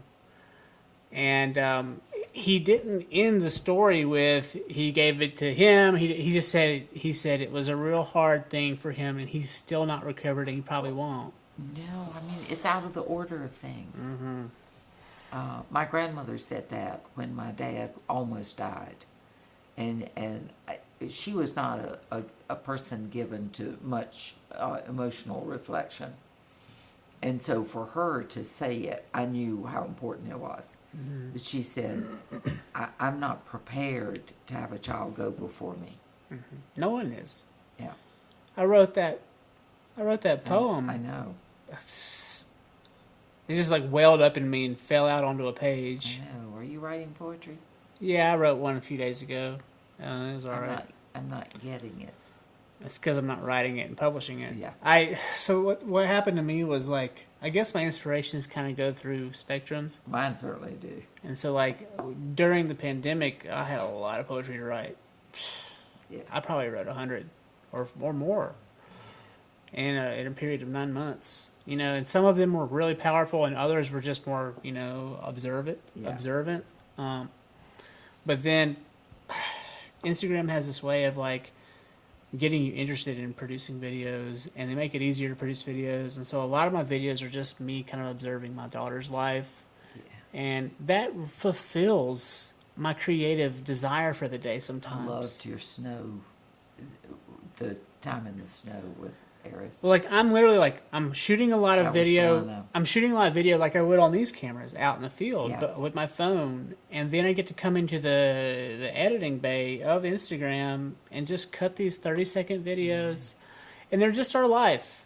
And I'm like thinking to myself, you know, I was like, this is so fulfilling. And one day, as long as the server doesn't get bombed by somebody, Like my webpage. like your webpage, which just disappeared. Speaking of synchronicity, that was a message. It's like, you've done it. It was good. You Fun. enjoyed It was it. fun to do it. It was enough. That's not where you're going to get any. Well, what's funny is the websites. No yeah. one gets any traction on their websites anymore. I know. Everyone gets their traction But on. I got to do it on before Facebook or something. Before I got to enjoy it about 6 months. It was a beautiful website I know too, it man. was, and it focused me. It did. Yeah, that was what it was really for. So it was Well, fun to do. it would have kept you focused if it could have stayed online, because you could have just gone back and gone, oh yeah, okay. Maybe. I am focused now. That's good. Well, what's next for you? Oh, funny you should ask. It's my birthday, so I always have a thing for my birthday. And for 70, I did it for the decade. Yeah. The decade was to find joy. Did you find it? Yes, Where? everywhere. Indeed. The second year of that, I discovered you really can't find joy without suffering. So I found suffering the second year. Was that when you fell?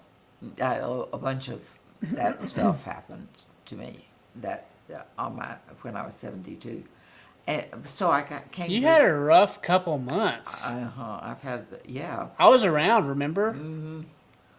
So the third birthday, 73, I thought, okay, I understand joy. What I'm going to do is appear with an open heart, an open mind. You Methodist. I'm not a Methodist. And an open door. And all the love I can muster at that moment with the person in front of me. That's when I started the love sign in that atmosphere. So last year, my yearly thing was really to focus, to understand what I didn't have the metaphor at the time, but understand what the trunk was.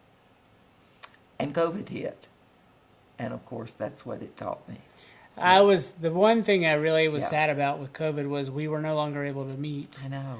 That So- was so important. Up until March 17th, she and I met every Tuesday morning for weeks and weeks and weeks I and know, weeks. and there were wonderful conversations. And we were getting things done, and we were both kind of like shoulder to shoulder, trying Yeah. to figure out how to get our lives I in know. order and like make things happen.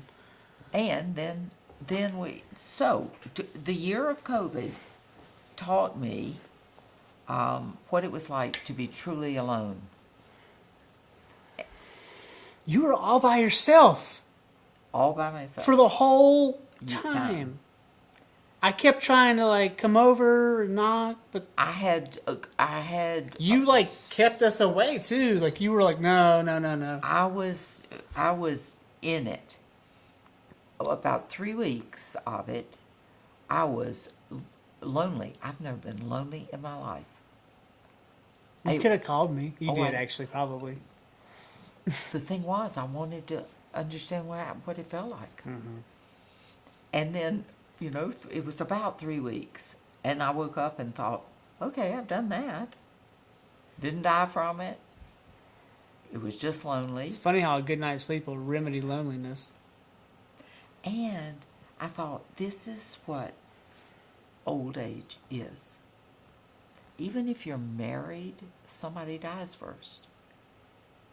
And even if you're an extrovert, you end up being a shut-in some.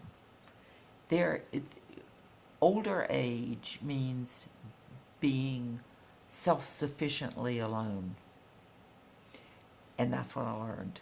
So this year, I'm creating a balance between my older self, who had a lot of exterior stimulation, Yeah, you did. and this other person who has some boundaries around it. My energy's different. I mean, 75 is older. Yeah. And I still have loads of stamina, but I have to rest. Yeah.